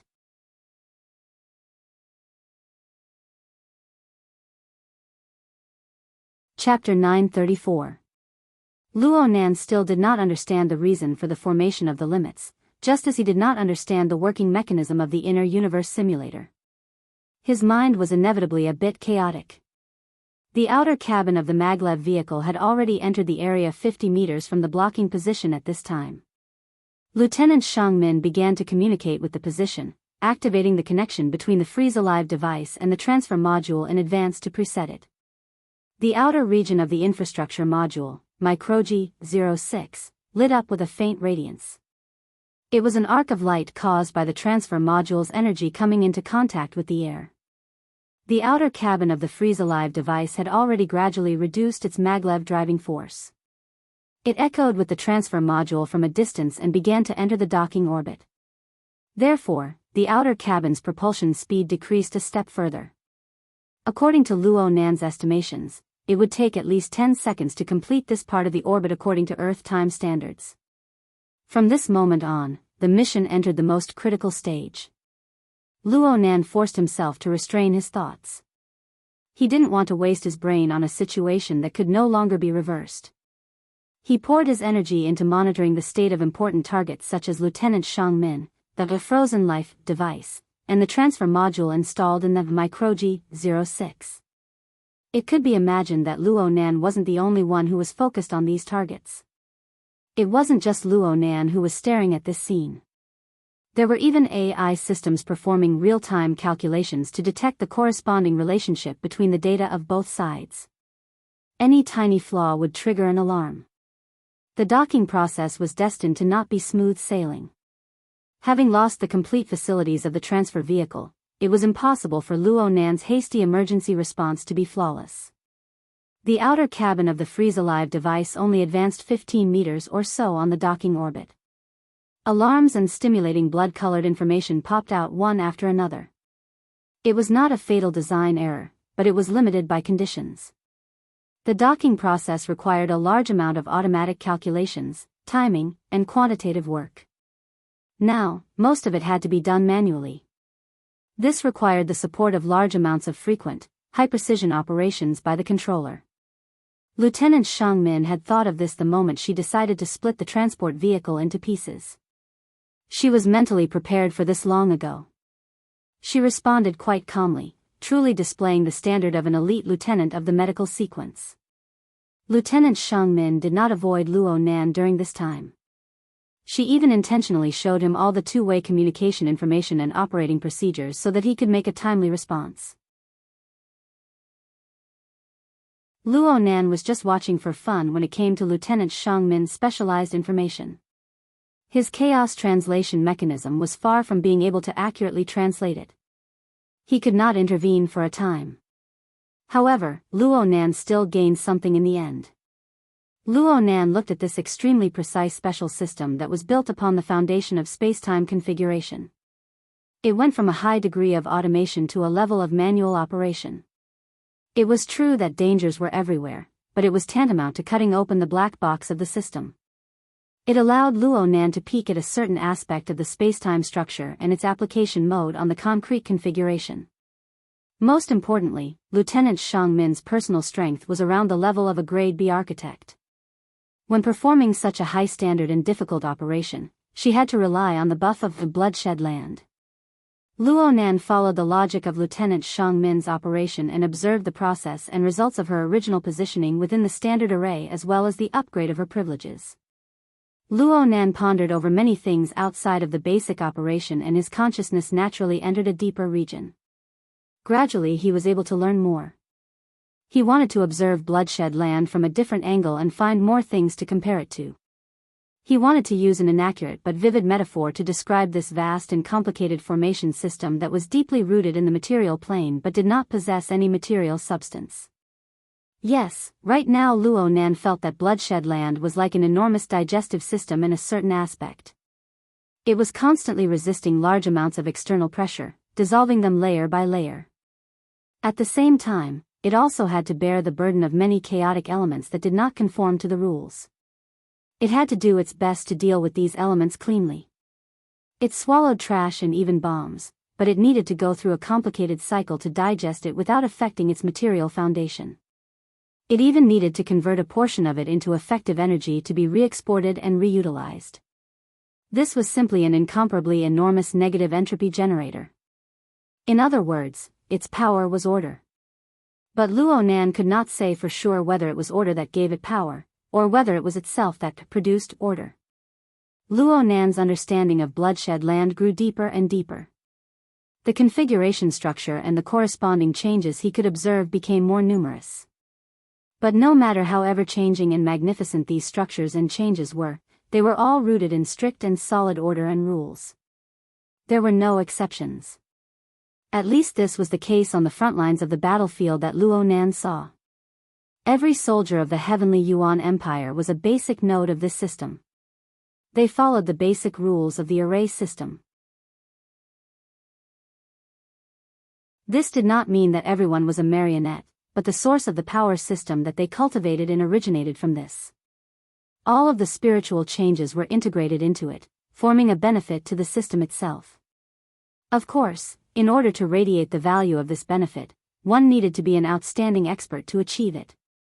Luo Nan's thoughts gradually spread deeper and deeper, touching upon a few similar, strong radiation points. Especially the one at the front lines, the one that was resisting the tyrannical external force outside of the array system. The so-called tyrannical external force was the legendary Hellfire Tyrant. The rules of the domain manifested by it were weaker by a level or two, but they were exactly the same as the remnants of the dazzling flames on this side of the canyon. They were overflowing with violent destructive power. Luo Nan felt a hard-to-suppress dizziness with just a slight contact. As for the person that could contend against it. Lieutenant Lu Andy? Luo Nan subconsciously turned his head to look at the unconscious Sir Shi Yuan in the freezing device. The doubts that he had when he first saw this person were finally answered. What followed was another feeling of exclamation. No wonder Liang Lu respected Lu Andy so much. That war hero could actually go to this extent. But then again, wasn't this the ultimate marvel of the power of the bloodshed domain? Luo Nan was able to observe more information through the strong radiation point of Lu Andy. He saw that the remnants of the Hellfire Tyrant's rule domain were constantly weakening. It was no longer enough to contend against the majestic array at the front lines. However, as the number of assault beetles and other servant armies stuffed into the front lines, especially in the direction of the canyon, continued to increase, the new interference power was rapidly rising. There was no doubt that this came from the magnetite mica jellyfish. It came from an enemy whose explosive power might not be as strong, but its stability far exceeded that of a senior lord. The laws and domains of the three parties had their own strengths and weaknesses. Even the weakest hellfire on the tyrant's side, there were certain areas and times where they were strong. Even the most stable, bloodshed land, would have a momentary weakness. The magneto-photon mica jellyfishes were always mobilizing their power and trying to infiltrate the formation, creating one wound after another in the formation. Many blurry things could not be seen directly, but they could be roughly deduced through comparison. Then they could be verified through the various changes that currently appeared. Lu An's direction was a point of reference. Wasn't the current blocking position the same? In terms of tactical position, this place was already more important than Lu An's. It had become the most prominent focal point of the front lines. The freezing device was the key to everything. From Lu An's direction to the blocking position, it just so happened to be the route where the center of gravity of the battlefield shifted. It was also the most efficient verification channel. Luo Nan grasped the logic of the center of gravity shift. The originally chaotic information was self-explanatory. He could sense the waxing and waning changes in the power and state of all sides. He could turn his head and capture the minute effects brought about by the changes in the overall situation through Lieutenant Shangmin's specific operations. His eyes could look at the overall situation, but he could also focus on the details. He could verify them back and forth. He could gain something at any time. For a time, a flash of inspiration flowed. There was no rest. His mind and spirit were all transformed. He was intoxicated. At this stage, Luo Nan's mission became a trivial matter. It wasn't that he had forgotten about the other. It was that in the process of mutual verification of the overall situation and the details, his auxiliary mechanical structure was no longer difficult. At the very least, this was the case on the level of configuration design. He would immediately take over and adjust some minor problems. He absolutely wouldn't drag Lieutenant Shangmin down. It was just that the docking orbit wasn't long and the time was too short. As Luo Nan gradually entered a wonderful state, Lieutenant Shangmin suddenly let out a long sigh and stopped operating. The parameters of the defreezing device and the transferring device were completely verified at this moment. Right now, there was only a distance of 5 meters between the outer cabin of the defreezing device and the infrastructure module, Microgen 06. The transferring device was already half turned on. Together with the defreezing device, an invisible force field isolated from the external environment was established. A stable connection was established between the two. Luo Nan sighed and let out a sigh of relief. It was also at this time that he discovered that his energy seemed to have clearly weakened. His body was drenched in sweat. Even the self-cleaning function of his combat uniform was somewhat unable to withstand it. His power, the power that belonged solely to him, was rapidly flowing away. Moreover, it was constantly accelerating. Luo Nan subconsciously leaned against the wall of the cabin.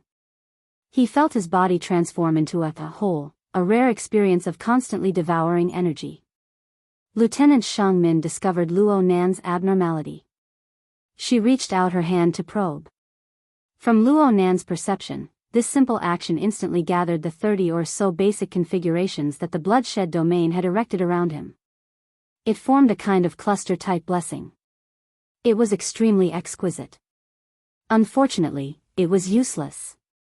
Strictly speaking, Luo Nan's power flowing away did not belong to this dimension. Don't worry about me. Focus. Luo Nan didn't know whether or not this situation would cause confusion for Shangmin, so he put on an appearance of awe-inspiring righteousness. But before he could finish speaking, his mind stirred and he blurted out, "Air attack. Be careful."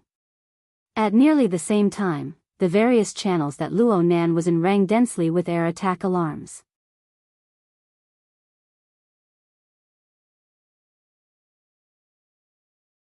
Chapter 935. Luo Nan had completed a brilliant early warning. This was the specialty of the mental side, but it wasn't easy to do in the current situation. It was difficult to release soul strength into the void, and it could be wantonly extended. Luo Nan was able to deduce the corresponding signs from the details of the conflicting laws of the three sides. Then he captured the corresponding target. The pterosaur army was mobilized by the magnetic mica jellyfish regardless of the cost. They forcefully broke through the blockade and made a suicidal attack in the direction of the blocking position. Some of them displayed the characteristics of the assault beetles. When their broken bodies swept past the canyon area at low altitude, they brought with them raging flames. Every time they spat out acid bombs, they would also catalyze the most insidious flames. It was like a rapid rain of fire that was blown by the wind, pouring down on the defensive line. The outer cabin of the freezing device was still at the outer edge of the fortress. Of course, it was within the range of the rain of fire. However, the damage of the rain of fire was dealt with by the defensive system of the blocking position. Luo Nan didn't need to worry about it. From his perspective, there was nothing more realistic than the fact that his early warning still had some errors, in a relatively higher level domain. Earlier than the pterosaur air raid, a heavy magnetic spirit hammer fell from the sky. It was a powerful attack from the main body of the magnetic mica jellyfish. Luo Nan wasn't clear on the specific mechanism of the magnetic spirit hammer, but he was able to observe and sense the surrounding laws and environment the moment this strike fell. It was as if he had been struck by a stun grenade. All order was distorted and turbulent. This caused a considerable negative effect on the defensive system of the blocking position. This was clearly a targeted method of the magnetic mica jellyfish. However, who could be more brilliant than the other in a prolonged confrontation? The bloodshed land had many contingency plans to deal with this situation. After a short period of shock, the entire outer wall of the fortress lit up with pure light. This layer of light was a bit similar to the format of fire. In fact, it was the representation of a myriad of preset configurations that circulated and switched and reassembled. It formed an effect close to an energy shield. It blocked a large portion of the most destructive and corrosive of the rain of fire. At the same time, it suppressed the warping power of the mad magnetic spirit hammer. The two sides went back and forth, calmly dealing with each other. It was quite marvelous. Luo Nan originally loved this sort of scene the most. However, his energy had declined, and he had a headache. He really had a headache. The confrontation between the two sides had escalated, and the intensity had increased. This meant that the flow of information, which had been relatively flat before, had suddenly risen to a new level. And it wasn't just one level, but several levels. Countless variables were added in the blink of an eye within Luo Nan's range of perception. It involved the immediate responses of the bloodshed land, the magnetite mica jellyfish, and the hellfire tyrant. Even if the hellfire tyrant could be ignored for the time being, the scale of the first two changes was no different from a nuclear bomb explosion in terms of information volume.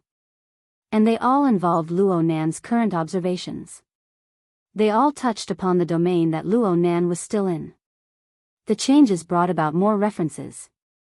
Luo Nan could see more, but he also had to bear more. The water level of his energy dropped again. Luo Nan didn't even have the strength to stand against the wall.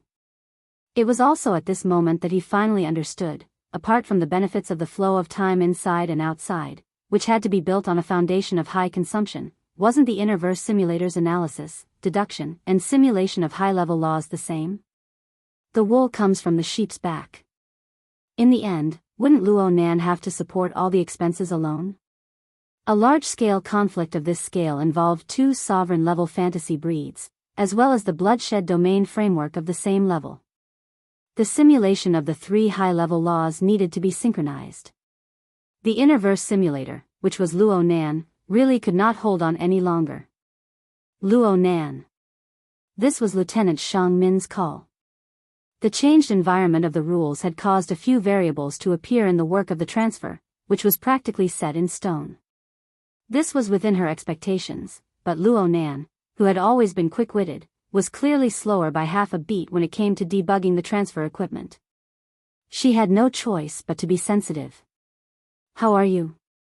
The question was superfluous, but it reflected the change in Lieutenant Shang Min's attitude toward Luo Nan. Hearing Shang Min's call, Luo Nan struggled out of his trance of energy exhaustion. Without any hesitation, he activated the strengthening element storage inside the exoskeleton armor and completed the injection. But he could guess the result. It was probably meaningless. Sure enough, even though Luo Nan's physical strength instantly exploded in this host within the game scene, the soul strength supporting the operation had already been extracted from its roots, consumed. How could it be so easy to replenish? Luckily, Luo Nan already knew how to deal with it. He withdrew most of his scattered telepathic senses and forced himself to stop pondering over the high-level evolution laws of the bloodshed land and the magneto-optical mica. He only kept the necessary links to deal with the current work. Though his energy reserves did not improve, they no longer worsened. Luo Nan could finally catch his breath. Are the strengthening elements effective? Xiang Min asked another useless question. Yes. Luo Nan was a man of few words. Then continue. Xiang Min pretended not to see Luo Nan's weak and trembling legs. She chose to continue trusting the young maintenance soldier in front of her. Luo Nan also chose to accept this trust. Even though his current state was terrible, he was barely able to maintain the necessary pressure transfer channel. He gathered his limited energy and observed the state of the equipment. He was already at his limit. It was already fortunate that he did not make any mistakes. He really didn't have much time here. Luo Nan didn't calculate the specific amount of energy he had left. He could only concentrate on the matter in front of him. He didn't have the leisure to pay attention to the pterosaur assault group that had already flown above his head and had begun their suicidal attack. Half of the freezing device had already extended into the transfer port. The other transfer vehicle that was already parked inside Microji 06 had already begun its docking. Success was at hand, but he couldn't afford to make any mistakes. Lieutenant Shang Min entered Luo Nan's eyes and ears. There was also information coming from various directions. Luo Nan wasn't able to understand much of it, and he was unable to delve into the meaning within. He treated it as pure garbage information, allowing it to flash by. After a few flashes, Luo Nan's extremely limited energy made it hard for him to continue with the specific mechanical structure and debugging work. So he tossed away the burden once more. His field of focus was completely locked on the configuration level. He ensured that the structure of this area was maintained within a reasonable range. The buzzing flying ants were still fluttering within the cabin, representing Luo Nan's remaining vitality. It was through this medium that he was able to correct the errors in the material plane. Luo Nan chose the method he was best at in his weakest moment. How could he have the strength to judge whether or not this method of work was truly labor-saving and whether or not it conformed to the norms of the drill manual? In any case, Go Yi and Xianzhu didn't stop him, right? If things continued like this, he could still persevere. He could persevere. F***CK. Earth's characteristic curse words sprayed out from Luo Nan's mouth, but they were so vague that even he couldn't hear them clearly. They were just a small stimulant that gave his dazed consciousness a fierce stab. This was because at this moment, a new power of rule, a power that was different from the bloodshed domain, the magnetic mica jellyfish, and the inferno tyrant, spread out from the depths of the void. Luo Nan didn't know where its source was due to the contraction of his perception, but this rule was far too unique. It could be said to be a rule, but it was more like a natural crack in the depths of the void. With just a slight vibration, it suddenly split open. The void split open, and everything it carried changed along with it. The bloodshed domain looked weak because it wasn't facing the forceful tearing and explosive attack of the inferno tyrant. Instead, it was being dissected like a butcher dismembering an ox. The new power of rule didn't even touch the strict barrier of the bloodshed domain. Instead, it directly tore apart the foundation it relied on. The space-time structure of the bloodshed domain certainly had its own system of rules. But in the face of this kind of destruction that was infinitely close to primordial, the tightness of the rules simply didn't have enough time to display its effect. Cracks had already appeared. This kind of crack was irregular. It was like lightning striking down on a rainy day. Every branch and every trajectory was different. No one knew where the crack would lead to. Luo Nan and Lieutenant Shang Min were the more unlucky ones. Noiselessly, the rear area of the outer cabin of the freezing device was cut in half. The invisible blade practically brushed past the back of Shang Min's and Luo Nan's heads and the tips of their noses. In reality, there was no such coincidence. It was just that Luo Nan had dozens of syncopators acting as guides and scapegoats. At this time, if the new power of rule continued to display its primordial effect, it was not impossible for the affected area of the bloodshed domain to fall apart. But at this moment, it was hard for this new special power of rule to maintain its primordial purity. Instead, it produced some sort of chemical reaction with the current space-time environment. A fuzzy silhouette grew rapidly. It was as if the main body hidden in the ruptured space-time gap had jumped out. Another sovereign-level fantasy breed? Luo Nan only caught a glimpse of a fuzzy shadow. His judgment wasn't right or wrong. Luo Nan had sensed the series of changes mentioned above. It was very clear and complete. After all, this was the domain he was most proficient in. The problem was that Luo Nan was willing to be blind. Luo Nan had clearly blocked it, but the clear information of the changes in the void was still deeply engraved. It added more variables to the complicated situation of the three parties entangled together. This was the straw that broke the camel's back. He really couldn't hold on any longer. Luo Nan saw himself in a deep sleep state once more. Earlier, he saw Her Majesty Empress Wu's private airship, a projection of water vapor that had exploded and dispersed. Yes, in the real world, the soul cloak that had originally covered the entire world was rapidly shrinking. It was no longer enough to support the consumption of several thousand kilometers. From the current situation, the consumption was simply shocking. The barrier between the game scene and the real world had become exceptionally weak at this moment. It seemed that Luo Nan just needed to fall back and he would fall out from the boundary between the two, realizing his return. It was at this time that he heard Lieutenant Go Yi yell in the channel. Shadow cockroach.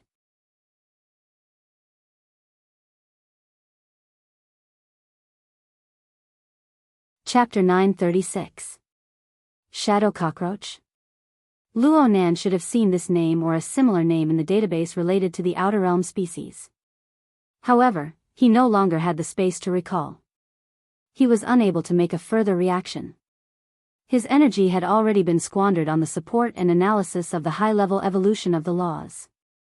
He had a bit of energy left over to deal with the killing move of the shadow cockroach that sliced through the void. He had indeed blocked the first wave of death. The dozens of syncopators on the ground had already turned to slag. They had blocked the disaster in place of Luo Nan, Lieutenant Shang Min, and Sir Shi Yuan. But the second wave.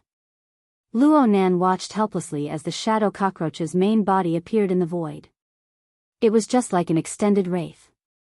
It wanted to swallow the freezing device, the outer cabin, and the three people involved in the critical moment of the connection in one gulp.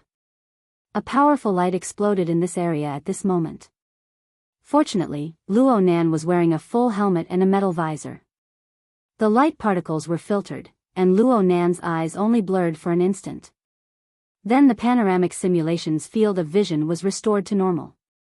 There was just a bit of thermal noise brought about by the powerful light. Most importantly, there was still a bit missing. Shang Min's calm voice rang out, the flash ray hit. The shadow cockroach construct disintegrated. F***CK. How the F***CK did you do that? Xian Zhu's Tianyuan style of foul language spread wantonly in the channel. Luo Nan really wanted to learn from him. Who could explain why the terrifying fantasy breed, which could easily tear apart the void, was reduced to ashes after a wave of powerful light passed through? This shock even gave him a new stimulation. It made his mind forcefully pull itself together.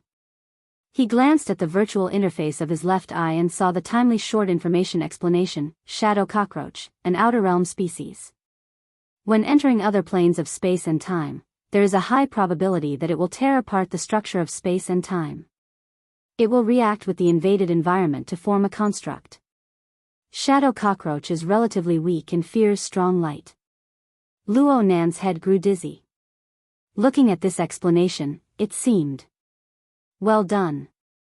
Shang Min turned her head in the midst of pressing matters and spoke to Luo Nan.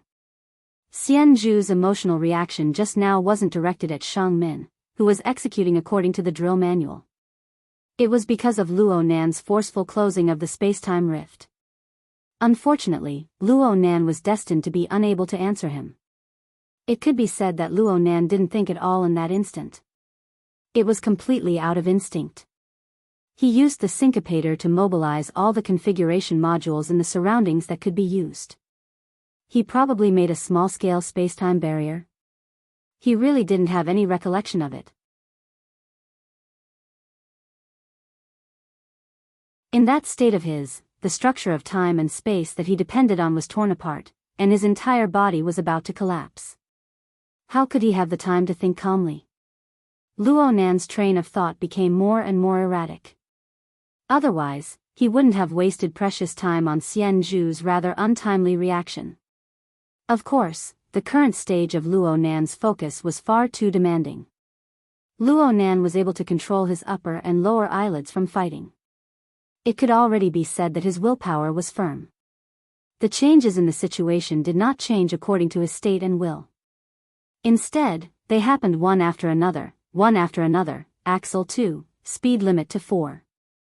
Xiang Min's concise instructions were transmitted into Luo Nan's mind, which completely conformed to the norms of the drill manual. Luo Nan shuddered once more, and his muddled consciousness found a direction for the time being. At this moment, he couldn't even move a hair from head to toe. If he really tried to do it, he would probably fall back to Earth. It was only through thinking that he could roughly grasp the corresponding configuration structure and attempt to adjust the relevant equipment. However, Luo Nan was absent-minded for a moment. It seemed like he was missing something. Yes, there weren't enough syncopators. He had brought a base number of 132 syncopators, and right now, most of them had become scapegoats. They had turned into slag and scattered on the ground. Oh, if it wasn't enough, then it wasn't enough. In any case, he could do it. The corresponding thought only lasted for an instant. He didn't think too deeply before he put it into action. The frame of Luo Nan's body and soul interacted with the external vertical collar dynamo core. He transformed his own strength into electromagnetic waves and other material wavelengths. He controlled the remaining 40 or so syncopators and adjusted their positions within the cabin. They formed a relatively sealed force field structure, allowing his soul strength to shuttle within. This was the basic train of thought and requirements of the Heavenly Yuan Empire's military drill. Luo Nan still followed the basic train of thought, but the lack of material conditions made it impossible for him to completely conform to the standards of the drill. His operation was already pressing down on the safety line, but under these circumstances, he directly broke through the safety line. Unsurprisingly, the vertical collar dynamo core sounded an alarm and attempted to correct it. The problem was, even though Luo Nan was extremely weak and had reached the limits of his physiology and mind at the same time, how could a mere external dynamo core be able to restrain him with his extraordinary attainments in soul strength? After entering the game's scene, Luo Nan abided by the rules and obeyed the constraints. This was only out of respect for the Heavenly Yuan system, and he also hoped to obtain a more complete experience. But right now, he was exhausted and his mind was absent-minded. How could he care so much? He naturally operated and crossed the limits of the vertical collar dynamo core. It was only equivalent to crossing a small threshold. And then he lost control. In his half-conscious state, all of Luo Nan's execution logic was subservient to his personal instincts. He did what was familiar and comfortable. His soul strength spread out in the void. Luo Nan didn't even pay attention to the specific operation of his soul strength. After limiting the speed of the number 2 axis, he completely bid farewell to the word control and this concept. He just let himself be, fusing his biological instincts into his soul strength. There was no difference. His eyes, ears, nose, tongue, body, and intent all spread out along with the expansion of his soul strength. This naturally increased the range and level of Luo Nan's clairvoyance. In a certain sense, Luo Nan grew weaker and weaker, but he also grew clearer and clearer. Under the pure sensing of the psychic eye, the inside and outside of the relay station, the surrounding battlefield, the 3 tangled and conflicted sides, and even the laws and sources of their respective mobilizations of power all appeared in an unprecedented panoramic view. What should be blurry remained blurry, but Luo Nan had never experienced the great outline and layout of the collusion, ever since he entered the game's scene. The expansion of his soul strength was extremely fast. The complex battle situation surrounding the relay station was imprinted in Luo Nan's mind in the time it took to flash a thought. His mind had a range of cognition, so it naturally needed to increase its level. The sea of consciousness, the abyss region, the polar domain, so it turned out that the level division of the mental domain was the same here? Perhaps this was the universal truth of the universe? Luo Nan was unable to look too carefully. He just had a general understanding that the sea of consciousness and the abyss region here were much more orderly than those on Earth. There were similarities and differences in the 3 levels. It was like the scenery of a foreign country.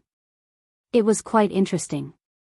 But Luo Nan couldn't remember too much for a time. He didn't have the energy to distinguish them. It was more and more like a dream, drifting leisurely all the way to the polar domain. At the very least, Luo Nan felt that this was more or less the level. But in his days, the so-called polar domain was poles apart from Luo Nan's impression. The difference was so great that he was unable to ignore it in his current state. He was unable to bypass it. It seemed that the other side wouldn't let him go either. That was chaos. Inexplicable chaos. Fundamental disorder. Indescribable distortions. They were like casual graffiti, splashed paint, and randomly cut curtains. They spread out wantonly and boundless, filling one's field of vision. Accurately speaking, it was the entirety of all sensing dimensions. It didn't leave even the tiniest bit of space. And the other side was still closing in endlessly. It seemed to want to completely stuff this extreme chaos into Luo Nan's eyes and all of his cognition. Luo Nan was startled to the point of sobering up a bit. The polar domain? This sort of thing that was like a rag? Luo Nan found it hard to accept this sort of filthy and absurd thing. It was related to the deep and empty polar domain that he had always known. But the reality was that this chaotic and filthy element occupied the highest point of the mental plane. It was located above the abyss region and the sea of consciousness. And it was still endlessly seeping down, affecting the abyss region, affecting the sea of consciousness, affecting every region and every individual. Including Luo Nan. Luo Nan's body seemed to be covered in filth in just the limited amount of time that had passed with clairvoyance. It was as if his soul strength had been soaked in filthy, stinky water. It had lost its clarity and spirituality. A feeling of vexation and nausea exploded in the depths of his heart. Luo Nan wanted to close his eyes and not look, but in the instant he avoided, countless eyes filled with indescribable emotions focused on him. It seemed that he was also one of them. It was as if he was looking at a mirror that had been severely graffitied. Or perhaps this mirror itself was pieced together from countless eyes. Luo Nan still had to strive to find a reason for this encounter in his current state. This chaos really broke through the limits of what he could endure. The problem was that his efforts were quickly drowned out. The chaotic logic continued to expand endlessly. Luo Nan was nearly convinced that he was already splitting apart. Observation and feeling had been severed. Thinking and imagination ran in opposite directions. Even his instincts were at a loss within this chaos. A sharp alarm rang out at this time. Luo Nan groaned miserably, but his consciousness extracted a bit from the chaos. He made a vague judgment. It wasn't from the relay station. It came from the simulator of the Innerverse. Then, before Luo Nan could hear the specifics of the information, everything before his eyes suddenly went black. It was as if the system had crashed on a black screen. It didn't reboot. It was good that it didn't reboot. Luo Nan let out a breath of relief. Cold sweat had already drenched the hair on the back of his head. His heart was beating at a rate that was about to ignite a fire within his internal organs. This was vile poison. Vile poison pollution. Luo Nan locked onto this answer almost immediately. But just as this concept became clear in his mind, the chaotic mess and filth that could drive a person insane appeared once more on the black screen that erased all information. It was deeply engraved in his eyes and in his heart. Just its existence alone was enough to cause one's heart to palpitate with fear. F***ck me. Luo Nan's body bounced up and he waved his hand with force. He wanted to wave away these things that were even more vexing than flies in the darkness. Luo Nan waved his arm twice and suddenly woke up. He was truly awake this time. A thin quilt slid down from his body. The quiet and spacious room carried the soft sound of water. He was wearing an exoskeleton armor, withstanding the rain of fire from the sky, and the battlefield environment where many channels of information interweaved.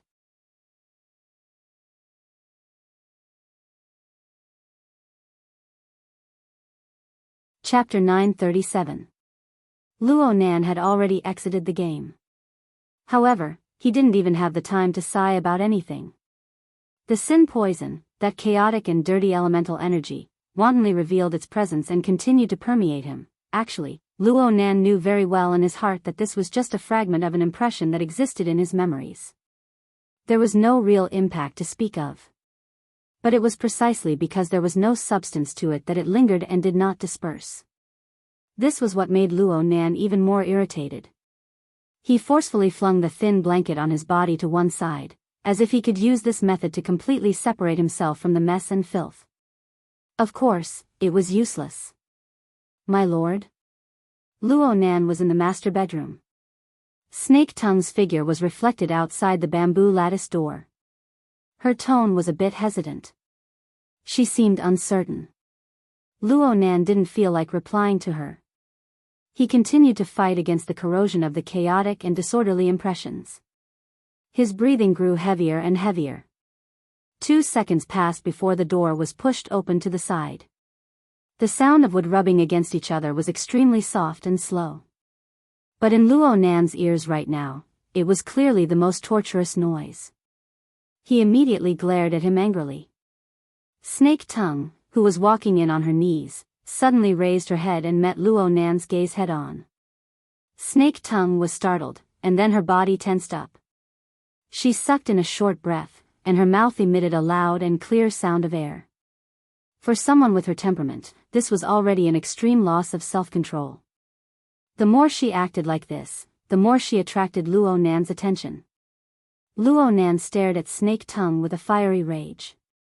Snake Tongue subconsciously wanted to bend her head to avoid his stare, but it seemed that her movements were too large. She stretched her neck, causing her body to go stiff. She couldn't move sideways. It was also as if invisible fingers were pinching her cheeks. She couldn't move freely. What's your name? Luo Nan's voice was dull and hoarse. His voice sounded like dry wood scraping against each other. Snake Tongue couldn't answer. In fact, she couldn't even control her eyelids right now. She wanted to close her eyes, but she could only shake her eyelashes. Soon, the veins on her fair neck and forehead began to bulge and throb slightly. In the end, his entire body was trembling, as if he had seen something extremely terrifying, or perhaps he had been forcefully injected with a fatal poison. You've seen something incredible from me. You can even infect me like this? Luo Nan muttered. Even he himself couldn't hear his muffled voice too clearly. This wasn't a good thing. This was because he could feel that as Snake Tongue was struck, the chaotic and dirty elements suddenly expanded their territory. Many more irregular transformations occurred, making the chaos even more chaotic and harder to control. What the hell? Luo Nan's heart grew more and more restless, to the point where he vented his anger on someone else. It was undoubtedly Snake Tongue's fault. If she hadn't come over to disturb him, things wouldn't have reached this stage. This was what Luo Nan thought in his heart, but the gaze Luo Nan shot over became all the more unkind. The blood drained from Snake Tongue's face.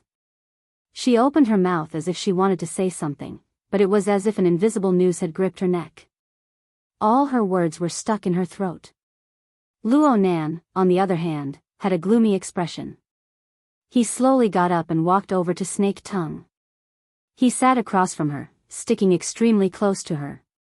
In this way, he could indeed see more clearly. In particular, he could sense that Snake Tongue had suddenly lost control of her aura. There was a rather typical quality amidst the chaos. The so-called model was learned from the military drill of the Heavenly Yuan Empire. While Luo Nan was observing Snake Tongue, he subconsciously wanted to cut her open to make a diagnosis. Only then did he realize that there wasn't a syncopator beside him. This was even more vexing. He didn't even bring a tiny syncopator with him when he came out of the game setting. In the end, with just a glance, he had provoked the most dangerous thing on the other side. Should he find someone to reason with? The Immerse simulator? The corner of Luo Nan's lips twitched. He didn't make a sound. He just extended his hand and touched Snake Tongue's pale cheeks. He didn't have a syncopator, but he understood basic calculation principles. He was barely able to extrapolate. Snake Tongue was trembling. Luo Nan could clearly feel this. Of course, she was afraid as well. She was more afraid than she had been in the past. The source of her fear undoubtedly came from Luo Nan. Her gaze was still firmly glued to Luo Nan's face. It was hard for her to move an inch. What in the world did she see? Luo Nan couldn't be too certain. But after performing calculations and comparing the parameters provided by the drill manual, he quickly came to a basic conclusion. It was evil poison without a doubt. Moreover, the process of the evil poison's environmental pollution had begun. Luo Nan laughed. This was a laugh triggered by the absurdity. On Earth? Did he become a carrier of the virus? And the most ludicrous and laughable thing was that he had carried it out from the virtual game setting? What a joke! Snake Tongue let out a cry of pain. Luo Nan subconsciously used his fingers to clasp her cheeks. He exerted some force. She had probably injured some facial muscle or a bone seam or joint somewhere. So, what stupid thing did you do? Luo Nan pressed forward a bit more. The tip of his nose was practically touching the tip of his nose. His forehead was touching her forehead. His voice was hoarse as he spoke to Snake Tongue. The distance was too close. Snake Tongue's gaze was unable to focus. It was already lax. Perhaps this was a good thing for her. She was finally able to break free from some visible terror from Luo Nan's body. Even though her pretty face was a bit deformed from Luo Nan's pinching, the expression on her face was much richer. She even opened and closed her lips to emit a silent word. What? Of course, Luo Nan didn't hear her clearly. His hand unconsciously loosened a bit. Then he heard Snake Tongue's intermittent voice, "Your Excellency. You also have fear?" Was this awareness? Luo Nan was a bit startled. His absurd emotions immediately magnified, and he laughed involuntarily once more. This pushed his emotions to take a large turn. The flames of irritation and anger suddenly transformed into an absurd and nonsensical casually leaping excitement. He didn't respond to Snake Tongue's question. His hand decreased a bit more force, caressing her smooth skin. He experienced the sensation of the shallowest layer.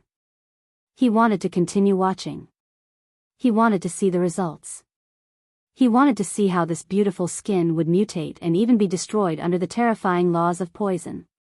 If he continued, this would most likely be realized. As for the reason, curiosity was the reason.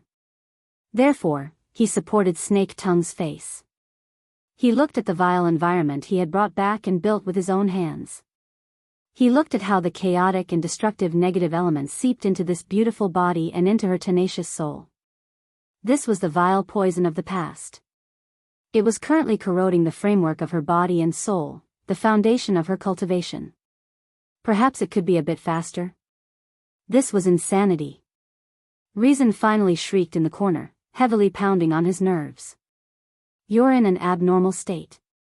There's a problem with your emotions. You've clearly been infected, but you're excited because of the accelerated destruction of the person you've infected. This is the path to death. Luo Nan should understand, but he was like a hopeless degenerate. He was immersed in the breeding and spreading tendencies of destruction, vainly hoping to obtain feedback from within. The current Luo Nan lacked the patience to deal with complex problems. It didn't matter if he cut through the Gordian knot or if he abandoned himself to despair. He wanted to see the results as soon as possible, regardless of whether it was good or bad. People always had similar mental and emotional ups and downs. But Luo Nan's body was like pressing the fast-forward button. His weak state facilitated this process. Before he could react, he had already collapsed to the point of no return. Reason was like the sound of a mosquito when the heavens fell and the earth split. It clearly existed, but it was powerless. It was just like what he felt when he glimpsed the curtains of the so-called polar domain in the game setting. His perception and thoughts were split and misplaced. From his body to his mind, he was out of balance everywhere. Luo Nan was watching Snake Tongue's destruction. Wasn't he the same? In a certain sense, Snake Tongue was a reflection of his own state. The two of them were grasshoppers tied to the same rope. Both of them were falling apart at a speed visible to the naked eye. Then, they completely merged into the extreme chaos and disorder. It was like Luo Nan was sitting in reverse for a certain instant. Everything he experienced, everything he remembered, everything he learned, and everything he cultivated. This included the learning and harvests he gained from the game setting, the growth and advancement he gained from fighting against the Amaterasu Order, the large profits he earned from killing Gong Chi, the explosive increase in his soul strength after erecting the spiderweb of the altar, and even the primordial foundation bestowed upon him by the formatting theory system. The strict assembly of order collapsed one after another, returning to meaningless chaos. It no longer mattered whether this was an illusion or reality. If Luo Nan truly believed it, then the barrier between reality and illusion would be as fragile as a bubble. Of course Luo Nan didn't want to believe it. He only had a bit of reason left, and he was still struggling. He tried to return to his rightful position and let order dominate everything once more. But his attempts were drowned in the chaotic and misplaced thoughts and emotions. He failed time and time again. Every time he failed, he would cut off a large chunk of the structure of order, throwing it into the abyss of chaos. It wasn't just Luo Nan himself who was affected in the span of a few breaths. The living starry sky, the large production line, the spiderweb of the altar, and other mental world structures he had built upon the foundation of formatting theory were shaking as well. The destructive power of sin poison was attempting to pollute and destroy everything in one fell swoop. If Luo Nan's soul strength hadn't been exhausted and completely shrunk, then the entire earth would have fallen in the blink of an eye with the range his soul strength could cover. The sin poison was temporarily unable to spread, but Luo Nan's foundation had collapsed. What would happen to the other people attached to his system? Luo Nan was already unable to consider such a complicated problem. He was lucky enough to be able to analyze the situation before his eyes. But at this moment, something unexpected popped up. The Wraith Sign. This projection incarnation of the demon watched as the altar spiderweb that it was clinging to moved toward decay. Instead, it screamed noiselessly amidst the collapsing chaos. It was particularly excited, but it was unknown whether it was fear or joy. Or perhaps it was praise for the nature of chaos. This fellow. Luo Nan didn't understand. How did he suddenly notice the Wraith Sign? How did he have the leisure to pay attention to such details? But it was precisely this leisure that drew out a bit of his extremely chaotic state of mind. It was like a sewer pipe that was stuffed full of filth. A gap suddenly burst open, but it didn't immediately clear up. Instead, Luo Nan heard a muffled echo. It was a faintly discernible rumble that soon became clear and distinct. Walala, walala.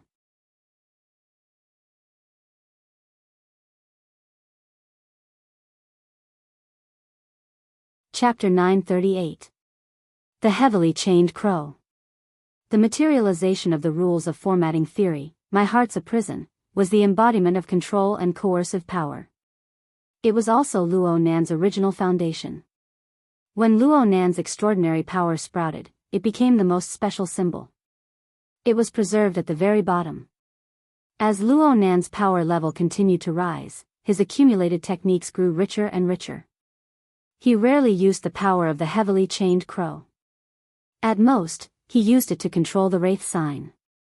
And now, when everything was withering, decaying, and collapsing, the heavily chained crow appeared once more. It still maintained its fixed form. It still continued to maintain its rhythm and meaning. It still firmly locked the Wraith Sign. No matter how deranged it was, it wouldn't cause a backlash. Luo Nan took in a long breath. His wildly beating heart seemed to be tied up by chains. From his perspective, it was better than nothing.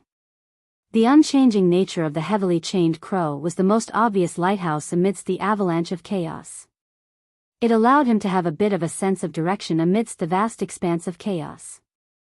He wouldn't be completely lost. Such an effect was absolutely not an exaggeration to say that it was a cornerstone, a stabilizing needle. Why did it have this kind of effect? This scene felt a bit familiar. Luo Nan's consciousness drifted once more, but it was no longer a depraved loss of control. Instead, he used the manic wraith sign and the stable heavily chained crow as primers. He made a reasonable association and completed a jump with a clear direction. Suddenly, a grand image appeared out of nowhere. No, this wasn't just an image. It was a complex movement that pierced through the barrier of space and time. It cut into the tree-hole space within the misty labyrinth. It connected with the lens and cast into the depths of the boundless sandstorm. It had a clear direction, and because its goal was clear, it quickly received a response. Luo Nan's consciousness broke free from the chaos. In the blink of an eye, it fell into an incomparably deep and grand world. Once again, he saw the abyss sun wheel and the absolute chained prison clashing against each other. They kept each other in check and balance. The dazzling abyss sun wheel expanded and shrunk at times. Flames gushed out, transforming into tens of thousands of demons. The heavily chained crow crisscrossed layer upon layer, resonating with a howl.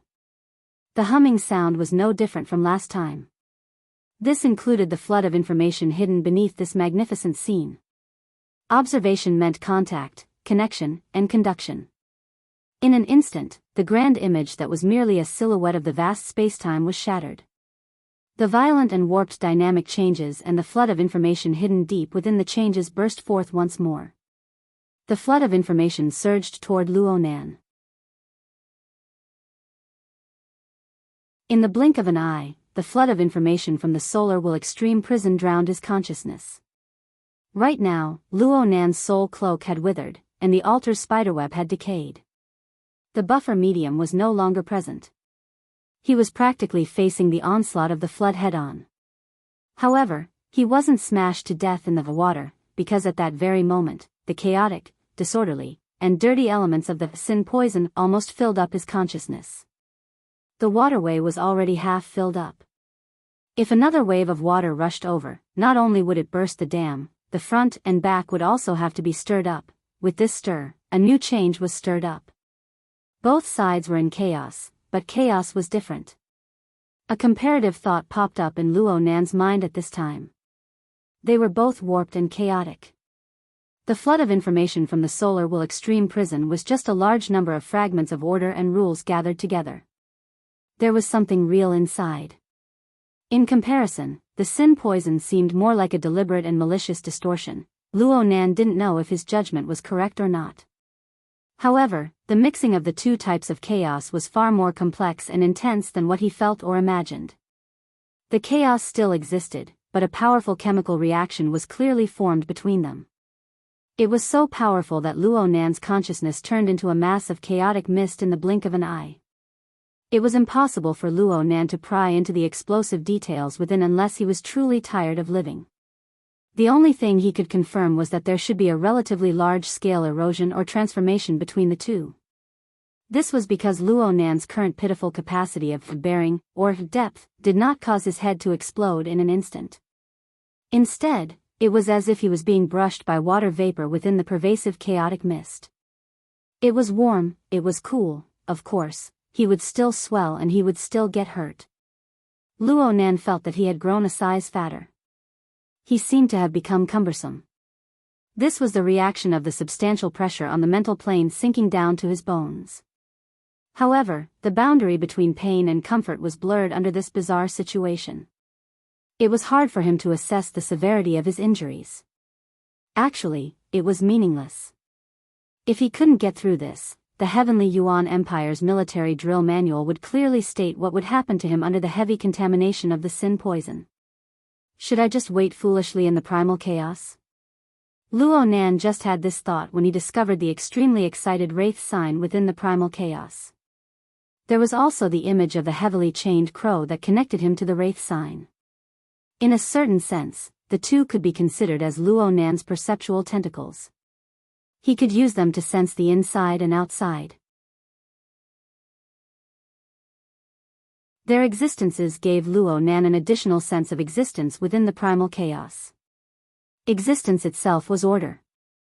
Moreover, it was order that Luo Nan could sense, control, and extend.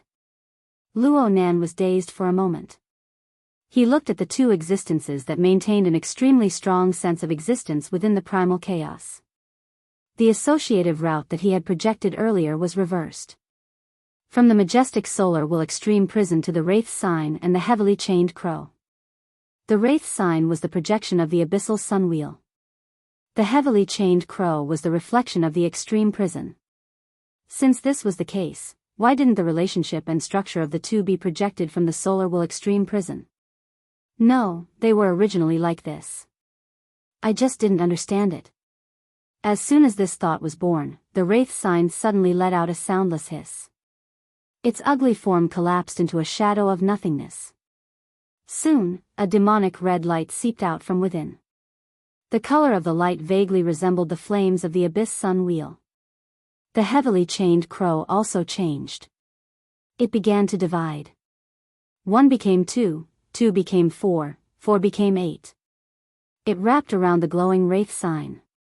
Relatively speaking, the chain after division was a bit more nothingness. But in Luo Nan's eyes, the interweaving and disorderly structure possessed a more substantial configuration meaning than when it was a single chain. In the blink of an eye, a miniature solar will extreme prison appeared on the plane of Luo Nan's consciousness. In terms of vastness and boundlessness, it was like heaven and earth when compared to the main body. In terms of subtlety and profoundness, it was unattainable when compared to the main body. But it was similar. It wasn't similar in a simple sense. Instead, it was a projection and mapping in terms of structural rules and functional relationships. Especially when Luo Nan's consciousness was cast over, some minor discordant details began to rapidly adjust and mend. There was Luo Nan's aesthetic perception within, and there was also a kind of attractive force. From Luo Nan's submerged memories, and from the currently pervading primal chaos mist, the wraith sign gathered relevant rules and information, continuously perfecting them. A red glow gradually seeped out from the primal chaos.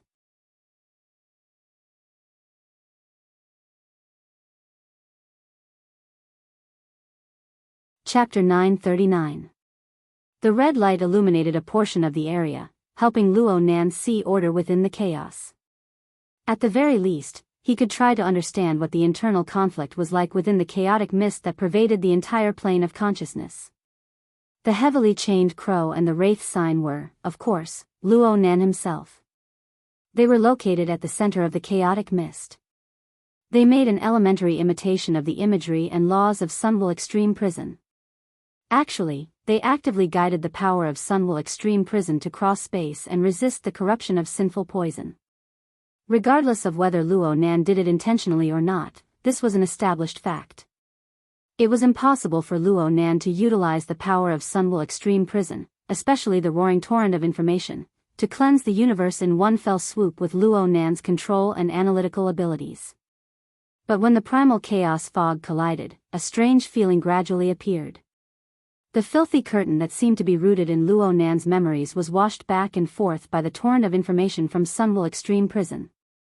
It was warped by an even more powerful power of distortion, to the point of being washed away.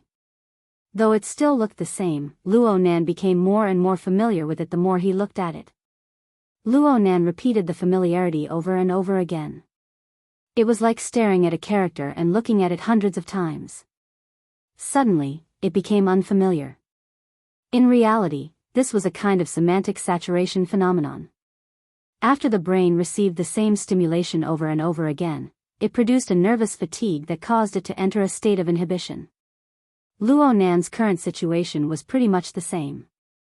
His brain nerves were far more than tired under the violent flood of information. They were simply overworked. With sinful poison as the central axis of stimulation, it gave him continuous attacks. If it were anyone else, they would have long since gone insane, gone mad, and their body and soul would have collapsed. However, Luo Nan had a layer of chaotic mist as a buffer. He forcefully withstood over 100 waves of attacks, holding on to the point of nervous suppression. His ability to distinguish and associate dropped substantially. He was unable to absorb the destructive power of sinful poison's law distortion. He could only pay attention to a portion of its structure. The problem was, when he looked at it this way, why did he feel that the other side was more handsome? Suddenly, Luo Nan discovered a new world. The environment of laws created by sinful poison was admittedly chaotic to the extreme, but it seemed that it could be disassembled. His analytical ability hadn't reached the level where he could immediately see through the mysteries. However, there was a trend that the heavily chained crow and the wraith sign, which already possessed some kind of highly integrated ability, especially the structure of the Sunwell Extreme Hell, that they imitated, only needed an inducement to be effective. When Luo Nan muddle-headedly swept his eyes over the specious fragments contained within the Sin Poison, the Sunwell Extreme Prison had already taken the first step. Part of the evil poison had been broken down. At least that was what Luo Nan saw. Luo Nan was still not too clear on the fundamental framework for the birth and existence of Sin Poison. However, he was still able to understand the parts of Sin Poison that had been stripped away by the scouring and collision. Luo Nan saw that the fragments that had been torn apart originally had their own source and flow of laws. It was just that the portions that had suffered deliberate distortions were stripped off one after another and precipitated. Some of them even realized a return to normal, turning into law fragments. They attached themselves to the heavily chained crow and gradually fused with it. As for the inexplicable and pure chaotic parts, after they were extracted, they were swallowed up by the miniature Sunwell formed by the Wraith sign and burned fiercely as fuel. Of course, the Sin Poison that filled one's vision and filled one's soul wasn't something that could be easily digested. The conflict between the Sunwell Extreme Prison and the evil poison continued. It was very likely that this conflict would continue for a long time. The mist of primal chaos was still growing endlessly, continuing to give Luo Nan immense pressure. However, things always developed in a good direction, right? Luo Nan watched for a long time, but the phenomenon of semantic saturation did not occur again. Instead, he gained more insight into the combined architectural pattern manifested by the continued decomposition of the evil poison. It didn't seem like a misconception. Luo Nan's finger subconsciously twitched twice. It was with great difficulty that he was able to restrain the impulse to draw a diagram out of thin air. As expected, I'm still a person on the side of order. Luo Nan knew that he had retreated from the edge of the cliff once more to be able to have this leisure. And because of this, true pleasure, the kind that could be controlled, was like a sweet spring that overflowed from the cracks in his heart. It rapidly healed the wounds that were on the verge of collapse. Only now did Luo Nan discover that his entire body was drenched in cold sweat. His mental state was quite good. Perhaps the saying, when things reach an extreme, they will move in the opposite direction, really made a bit of sense. After a round of conflict, he had actually recovered a bit from his extreme weakness. He looked at Snake Tongue. The evil poison could be contagious, and it could be contagious in her current state. Snake Tongue's complexion wasn't as pale as before. However, she had been acting as Luo Nan's test subject for the past few days. Her energy was lacking, and now she encountered this matter. She was caught in the crossfire, and she was in a worse state than Luo Nan. Her back could no longer support itself. She couldn't straighten her body. She was half lying on the ground, on the verge of collapse. Luo Nan couldn't help but feel a bit guilty when he saw her appearance. He got up and walked over. He asked warmly, "Are you feeling a bit better?" Snake Tongue heard this and forcefully propped her body up. Luo Nan was both admiring and a bit amused when he saw her appearance. "I'm afraid your luck has been exhausted up in the clouds. These days really haven't been easy. People always lacked self-awareness in times like this." Snake Tongue's eyes were half closed, and her pupils tilted to the side. She did her best to keep her voice steady and not trembling. "I've disturbed my lord's ocular technique cultivation. It's my fault." "What cultivation? Ocular technique?" Luo Nan was startled with a laugh. He suddenly had some thoughts. He pointed at his eyes. "Here." Fortunately, Snake Tongue was able to understand his meaning. Her eyelids drooped, and she spoke in a soft voice, "My lord's divine ability." Luo Nan only knew that Snake Tongue had been infected by him, but he didn't have the time to review the channel of infection. If it was really as Snake Tongue said, then he could transmit the evil poison with just his eyes, causing the target to be contaminated. This really could be considered a type of ocular technique. Was his brain still sluggish? It wasn't easy for him to calm down, and now he had the guts to use the evil poison? The heavily chained crow and the new version of the wraith sign structure must have made him arrogant. Luo Nan really wanted to knock himself on the head and let his reason occupy a high position once more. But this thought was born, and his mind was like a cat scratching at it. He had glimpsed some of the outline of the structure during the partial decomposition of the evil poison. The outline transformed into abstract lines that danced in his mind. His fingers twitched more and more fiercely. Luckily, Luo Nan didn't have the time to ponder this deeply. The distant signal was transferred and received by the external neuron. Zhang Yingying's voice came roaring over, "What the hell is going on?" There was a bang, and the signal disappeared. The ground was covered in mercury. "I nearly called the police, you scum." Hearing this, Luo Nan's smile, which had just calmed down, surged up once more. It carried a few absurd emotions of déjà vu, but these emotions were already real and controllable. Only now did Luo Nan truly feel the force field of the real world gently covering his body. He really had come out from the game setting. Even though he had been smuggled in by the evil poison, he could still see it. He was still alive, right? Luo Nan really wanted to say thank you to his grandfather. Thank you to his grandfather. It was his notebook that had laid down such an indestructible foundation for him. Of course, he also needed to thank the sun will hell in the distant deep space. Luo Nan was becoming more and more convinced that it was very likely that it was the true source of formatting theory's power. Are you going crazy again? Speaking of which, we're going to land in 2 hours. Are you coming or not? I'm coming. Of course I'm coming. Luo Nan blurted out. He looked through the cabin's porthole to look at the color of the sky outside. He saw the sunset filling the sky. He looked at his watch again. It was already 6:00 in the evening in Ban City. Before he went to sleep, Zhang Yingying had told him the time. It was approximately 10:30 in the morning in Xia City. Ban City was an hour ahead of Xia City. This meant that he had slept for approximately 7 hours. And in the game setting, a total of at least 70 hours had passed. In other words, the difference in the flow of time had reached 10 times. It looked like he had profited, and it was a huge profit. The amount of time he could control, or even his lifespan, had been extended by 10 times in an instant. But Luo Nan pondered it carefully, especially when he looked at his own state, and he had some doubts. His soul strength was empty. His soul cloak had collapsed. The altar's spiderweb had decayed. Admittedly, these things could be regenerated, but for them to grow to such a scale was the result of Luo Nan's accumulation over the past few months. He had squeezed them dry in a short 7 hours. This sort of consumption made Luo Nan feel rather uneasy. There was also the uninvited evil poison. Even though it had been suppressed and a portion of it had been dealt with, could there really be no repercussions for existences on the plane of laws? Let's not talk about the excessively fictitious ones. There was the most realistic one.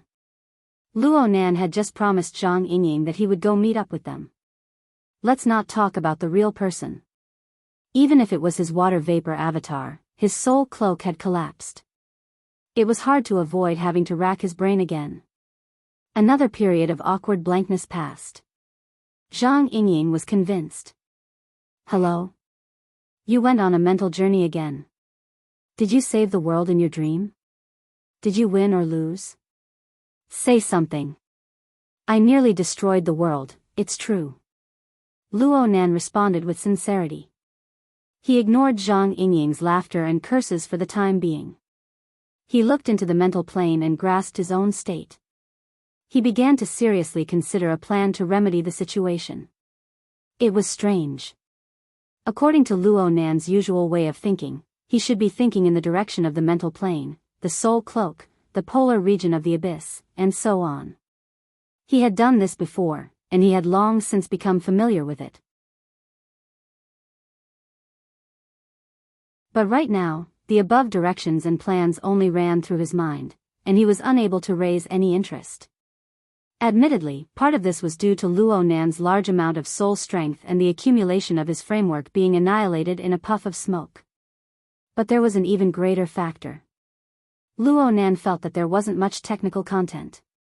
Speaking of which, Luo Nan had spent 70 hours in the game setting. He had already fiercely raised the aesthetic level of the configuration design and application. Yes, the Heavenly Yuan Empire didn't have a purely mental configuration application.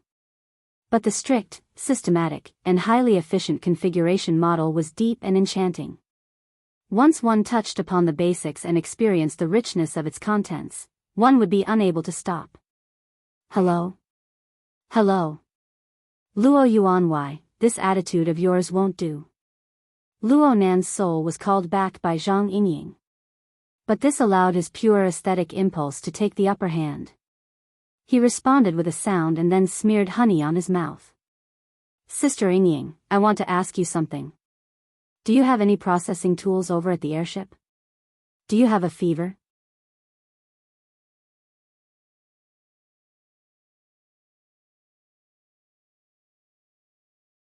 Chapter 940. This request isn't excessive, right? I just need to process a very small item. The precision requirement is just a so-so. Luo Nan's tone weakened as he spoke. He thought about it from another perspective. It really was excessive. Her Majesty Empress Wu's private airship wasn't an Earth patroller. All sorts of equipment and accessories were readily available. They could be processed and repaired at any time and any place. Luo Nan's way of thinking was still stuck in the game setting. Cough. The previous plan didn't work. Then, what do you want to process? Zhang Yingying suddenly asked him. There was a subtle change in her voice. It became much more reserved and proper. Though Luo Nan couldn't see the situation on the other side, he naturally followed the attitude of the other side and gave a more detailed introduction. This is a small tool called the syncopator. Its main purpose is to act as a medium for soul strength, to establish a relatively sealed interference environment. It has a prescribed shape. It isn't complicated. With a mold, it can be mass-produced. Are there any requirements for the materials? Well, it would be best if there were shape memory alloys with high fatigue resistance. There are similar products on the market. I've seen them here in Ban City. It's fine if there aren't any. I've also considered ordinary magnesium aluminum carbon alloys, mutant skeletons. Will water crystals work? Huh. Boss said that she can help, but the materials are certainly not enough. Mechanical creations can't do it, but we can use the condensation ring to create high-strength water crystals. Oh, ice. Her Majesty Empress Wu? Luo Nan was shocked, but he quickly reacted. He slapped his thigh and said, yes. Of course it's possible. This is a consumable item. In terms of plasticity, the chemical bonds. It needs a few more forms. I'll take care of this on the blueprint. In the end, Luo Nan remembered Her Majesty Empress Wu's identity. It wasn't good for her to waste time looking for a solution. He decided to do his own homework. Speaking of which, Luo Nan really did diligently research in the game setting. He studied how to use Earth's current technological conditions to reproduce the problem of the syncopator after returning to reality. He took some time out of his busy schedule to look up and download quite a bit of information. He even made a plan. The syncopator was famous for being easy to learn, easy to use, and low in cost. It had a wide range of applications, and the information was extremely large. Among them, many of them were based on the experiences of surviving in the wilderness or fleeing for their lives, using materials from the ground and improvising on the spot. But the specific details. Hiss. Suddenly, electricity passed through Luo Nan's brain. There really was electricity. The external neuron coiled in the depths of Luo Nan's brain was radiating electricity at this moment, manifesting its existence.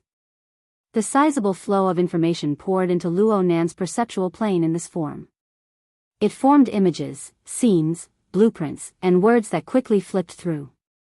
The vast majority of them were extremely familiar, and they were highly related to the problem of the centometer that Luo Nan was currently pondering over. Luo Nan even saw the contents of the fantasy mimicry skill chip given to him by Lieutenant Go Yi. Luo Nan's mind was in a trance. He heard Zhang Yingying urging him on the blueprints. Luo Nan responded as he used the external neurons search and organize function to comb through the flow of information. There were keywords such as syncopator, ice, structure, and other keywords in his mind. The corresponding solutions were simply queuing up to jump out of his mind. It was so comfortable. Luo Nan studied and worked within the game scene. This was the state he was in. It wasn't some great invention that would shock the heavens and make the gods weep. The predecessors had researched it and formed a system. How delightful it was to use it on the spot. This was much better than tormenting and fumbling in the mental domain by himself. He had many mature solutions as a reference. He made fine adjustments to the design on this basis. His train of thought flowed smoothly, and he finished the draft after chatting with Zhang Yingying for a bit. I just sent it over. Zhang Yingying laughed. Don't be a scribble. The boss doesn't have the leisure to read your psychic drawing. Huh? Zhang Yingying didn't say anything after that. 7 or 8 seconds passed before Luo Nan couldn't help but ask her, is there a problem? Zhang Yingying went, yeah. Then she corrected him, no. I mean, what's this called again? It's the centometer, big sis. Zhang Yingying wasn't annoyed. She simply evaluated, it seems quite interesting. She paused for a moment before letting out an emotional sigh. Speaking of which, this is the first time I've been able to understand a drawing you've drawn. It's not that I understand it. I just have a general understanding of the flow. The portrait doesn't count. Is that a compliment? Of course. It's not just me. You can go ask Bamboo Pole and the others. In the past, you were like a heavenly steed soaring into the sky. In times like this, either we're idiots, or you're mentally ill. Choose one of the two. Which one do you choose? Luo Nan decisively chose neither. Zhang Yingying didn't know what sort of resources Luo Nan had used to complete the centometer blueprint. She didn't know how many circles Luo Nan had gone in. She had a misunderstanding that wasn't too big nor too small. She asked casually, did you rely on this to realize your water vapor clone? There's a bit of a difference. I definitely need this right now. I understand. The small misunderstanding didn't affect Zhang Yingying's ability to understand. I'll give it to the boss right away. Don't worry. With my understanding of the boss, a toy of this level isn't a problem. All right. Thank Her Majesty Empress Wu on my behalf. Luo Nan didn't know if Her Majesty Empress Wu was by Zhang Yingying's side right now, but he still had to say what needed to be said. He reminded her in the end, notify me when you're done. There's still the assembly segment. I'll need your help then. No problem. You don't need to worry about time. At most, I'll notify the cockpit and have them circle around the Pacific Ocean a few more times. Oh my. I owe you a favor. It's good that you know. Go on your knees. Go. Luo Nan really wasn't good at being talkative. He could only retreat in defeat. But speaking a few more words always made his mood a bit better. He laughed as he hung up the call, but he soon restrained himself a bit. Her Majesty Empress Wu's face flashed before his eyes. It was uncertain. Luo Nan pondered for a moment and tossed these thoughts to the back of his mind for the time being. He contacted Yin Lu again. Yes, this was done through the external neuron adapter wristband. Yin Lu clearly wasn't used to this sort of method. She asked probingly, Mister? Where are you? I'm on the front deck. I'll be right there. Okay, no need. I'll send you a set of blueprints. Give it to the Master Guard and have them work on it as soon as possible. The materials are divided into 2 types, skeletons and metals. We need 2 of each. No, 4 base numbers. The specific number and requirements are all written on it. At this moment, Luo Nan thought of the external module of the Frozen Alive installation. He learned from the previous example of a shortage of syncopators, so he casually doubled the number. Enla had just responded when Luo Nan said, "There's also T-City. It's more convenient for you to make arrangements. Prepare some as well." T-City? Ah, yes. Is the same number okay? It's enough. Luo Nan didn't want to bother Her Majesty Empress Wu too much. Moreover, the materials for the water crystal were worrisome based on the data. Luo Nan could only deal with it temporarily. In the end, he needed to return to a mature material plan. After giving these instructions, Luo Nan casually asked, "How's the situation over at T-City?"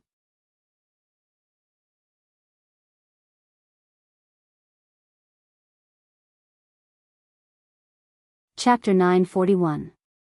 Luo Nan was just speaking casually, but Enla didn't dare to take it lightly. She immediately said, "I was just about to report to you. After Cadman was crippled, some changes have occurred in T-City. Currently, the blood flame order that Enla was managing was in an extremely complicated situation. Cadman's fall had created a huge power vacuum in the T-City local faction of the blood flame order. It was the perfect time for the Xia City headquarters faction to fill the vacuum. But at the same time, Mrs. Halder's whereabouts were unknown. Enla, who held the power on behalf of the blood flame order, was thousands of kilometers away. The Xia City headquarters faction was more or less slow in their response. After losing Cadman, the local tyrant, the blood flame order would become an outsider in D-City's territory. They would definitely have to face the retaliation of the local forces, and this local was not just the blood flame order's internal structure. Luo Nan wasn't good at this kind of thing, but as the new boss of the blood flame order, he had to show some concern. "I remember that T-City has a lot of power?" "Yes. T-City has military, political, business, and religion. It's quite prosperous as well. It's one of the core offices of the world government, a famous paradise for sea explorers, and an important trading center for mutated goods. The power of the secular world is very strong. The number of ability users from the inner world, especially those who have registered with the society, will explode at any time. Some powerful people are willing to stay there for a long time. In terms of prosperity, it's top-notch." Luo Nan understood what Enla was implying. The distribution is complicated and they keep each other in check. No wonder you chose T-City. They're just struggling to survive. Enla gave a small compliment. "It's all thanks to you being here that many people have dispelled their thoughts. Everyone is just watching from the other side of the river. It's an impromptu action." With Luo Nan's limited political wisdom, he could guess that the reason why the powerful local faction of T-City hadn't made a move yet was because they were afraid of Mr. Mo's powerful suppressive power. They couldn't interfere. Furthermore, the important meeting named Auction on the Sea, which was also known as New Plane Scouting Meeting, was about to begin. The real major forces were in a tacit state of silence. What's more, they didn't know that Luo Nan, who was playing the role of Mr. Mo, had exhausted his strength from playing games. It would be quite difficult for him to exert his strength from a distance and intimidate the entire world in a short amount of time. Needless to say, as long as he was beaten to a pulp by the true gods and Pope of the Amaterasu cult, the situation in D-City would definitely change again. It was probably because he had jumped out of the chess game for a period of time. His mind was empty, and Luo Nan reflected on his own actions. "You guys should be having a headache over me being too high profile. It would be fine if the church was one of the big three, but it's not. In this case, it's hard to say whether it's a blessing or a curse." Enla paused for a moment, but quickly said, "What's the difference between the Blood Flame Order and Mr. Heh, even your madam can't afford to say that." In such a situation, if Madame Halder were to step forward, given her current level of power, be it in terms of intimidation or authority, it would be the best for the Blood Flame Order. But did she stand up for him? It had been over 10 days since he killed Gong Qi, but there was still no movement from that side. His injuries were too severe, and he needed time to regenerate his flesh and blood?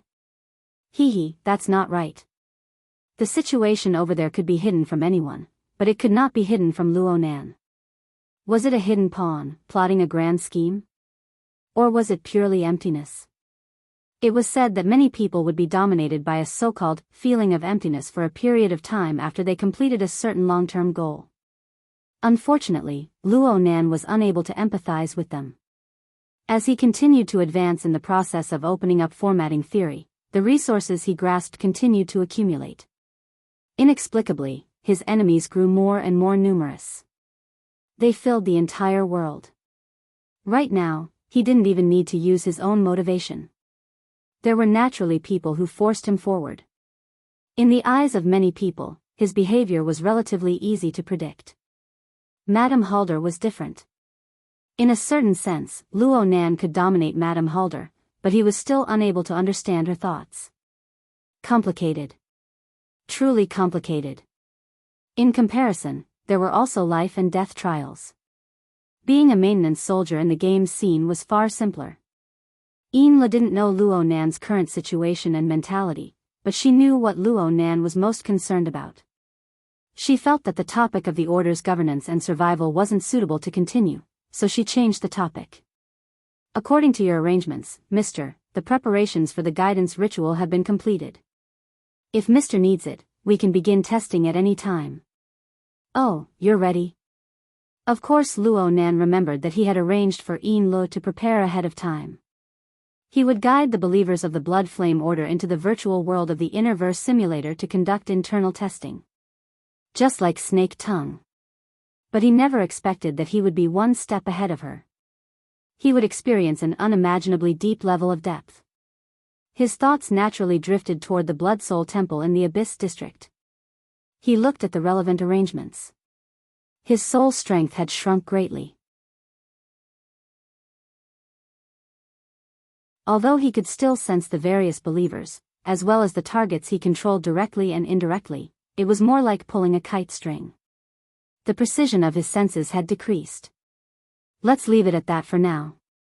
I'll let you know if there are any areas that need to be fixed.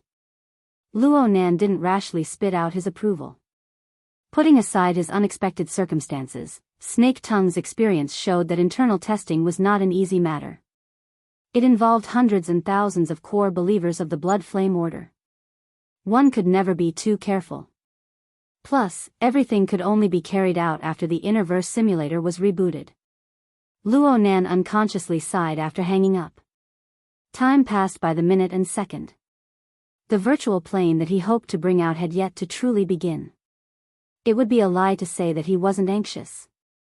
Fortunately, from the game's scene, Luo Nan was more willing to say that he had obtained a large amount of knowledge, and experience from the Vanguard Planet No. 4 relay station. It had diluted his anxious mood to a large degree. He even had the mood to consider. It was admittedly convenient to guide the believers of the Blood Flame Order through a ritual to converge their thoughts. But the collective model that he had seen so far wasn't considered too brilliant, especially when compared to the Heavenly Yuan Empire's military. But the environments of the two were different. Their natures weren't quite the same. Even if he wanted to improve it, there should be some differences from a standard array, but the more he thought, the more complicated things became. His mood, which had just eased up, tensed up once more. He had just returned to the spacetime of Earth, but countless problems were already entangling him. If he wanted to complete every branch perfectly and flawlessly, then his brain would really explode. Unfortunately, this was reality. Luo Nan had to think of a way to coordinate and utilize every bit of power when facing an opponent whose strength was above his, as well as a large number of potential enemies. This was a completely different concept from when he was a small and insignificant maintenance soldier who obeyed orders in the relay station. Luo Nan shook his head and sat back on the tatami. He wanted to empty his mind, but then he heard familiar footsteps outside the cabin at this time. He didn't know why Enla, who had just ended the call, had come over. Mr. Come in. Enla swept a glance at Snake Tongue out of habit after entering the room. She was a bit used to seeing this person's terrible state. Perhaps this person and Luo Nan were fated to clash. Ian Lee's gaze turned to Luo Nan. She was just about to speak when she was startled. She couldn't say what she was feeling. In short, there were some changes compared to when they spoke in the morning. Luo Nan had just sent the syncopator blueprints over. He saw her appearance and found it quite strange. Is something the matter? Ian Le hurriedly calmed her mind and lowered her head. I just contacted Master Shou. I've already sent the syncopator blueprints over. But Master Shou specifically mentioned that he wants to see you. Oh. He said that there are two matters. The first is to inquire about the usage of the second version of the exoskeleton frame. Well, I haven't had the time to try it out yet. Luo Nan's gaze shot to a corner of the cabin. There were 3 metal boxes placed side by side. Ian Lee's previous arrangement was still the same as before. I've also spoken to Master Shou about this, but he mentioned that his partner, Mrs. Jiang Zhong, also wants to meet with you, Mr. Jiang Zhong? She's the technical director of the Great Marsh Processing Factory. Luo Nan interrupted Ian Lee's words. I know this person. She was among the people that Goto Masayoshi kidnapped that day. Luo Nan's memories flipped to the figure of that woman as he spoke. Most of the time, she was a quiet and low-key woman. She wasn't too eye-catching. Don't forget that Luo Nan spent most of his energy on the distant confrontation with the Pope and the true God. He also spent his energy on the high-level conference of the inner world that was convened at the same time. For him to be able to notice this person under those circumstances proved that this person possessed some sort of attractive quality that attracted his psychic senses. Or perhaps, replacing the word quality with inharmonious or doubtful point wouldn't be a problem. Luo Nan ran through the image of Jiang Zhong in his mind and asked Ian Le, did she say why she came looking for you? Ian Le shook her head slightly. Master Shou didn't speak in detail. He just said that she's a partner who advances and retreats together. She came to pay a visit. Normally, Ian Le could refuse, but she clearly understood that the veteran held a rather high position in Luo Nan's heart. There was no need to offend him for this sort of thing. Sure enough, Luo Nan didn't refuse. Okay. I have to give Master Shou face. Let her come. Let them come to the yacht? Luo Nan looked around. This place is pretty good. It's just outside in the living room. We can talk about the exoskeleton frame and the matter of the syncopator. It saves us the trouble of moving things around. Oh right, if it's convenient for Master Shou, let him bring over some processed skeletons. Ian Le bowed. Seeing that Luo Nan didn't have any further requests, she withdrew from the bedroom and went to make arrangements. Luo Nan looked at Snake Tongue.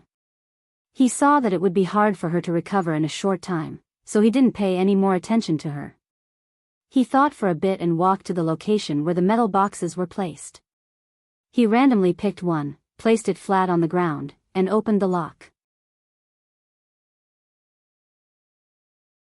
The space inside was opened up, and the exoskeleton frame, which was folded in a special manner, slowly stood up with a slow rhythm, revealing its complete structure. The toughness of the ox ghost skeletons and the shape memory function formed after first-rate processing were fully displayed. Luo Nan had his eyes on this point, so he let the veteran take charge of the syncopator production. This was the second version of the exoskeleton frame. It was designed before Luo Nan contended with the 2 powerful members of the Amaterasu Order. Later on, Luo Nan redesigned the third version based on the injuries he received after the battle. Every design was an improvement. The improvement was just a bit too fast, so much so that the results of his thinking far exceeded the material supply. Hiss. Luo Nan suddenly sucked in a long breath. His reaction was a bit big.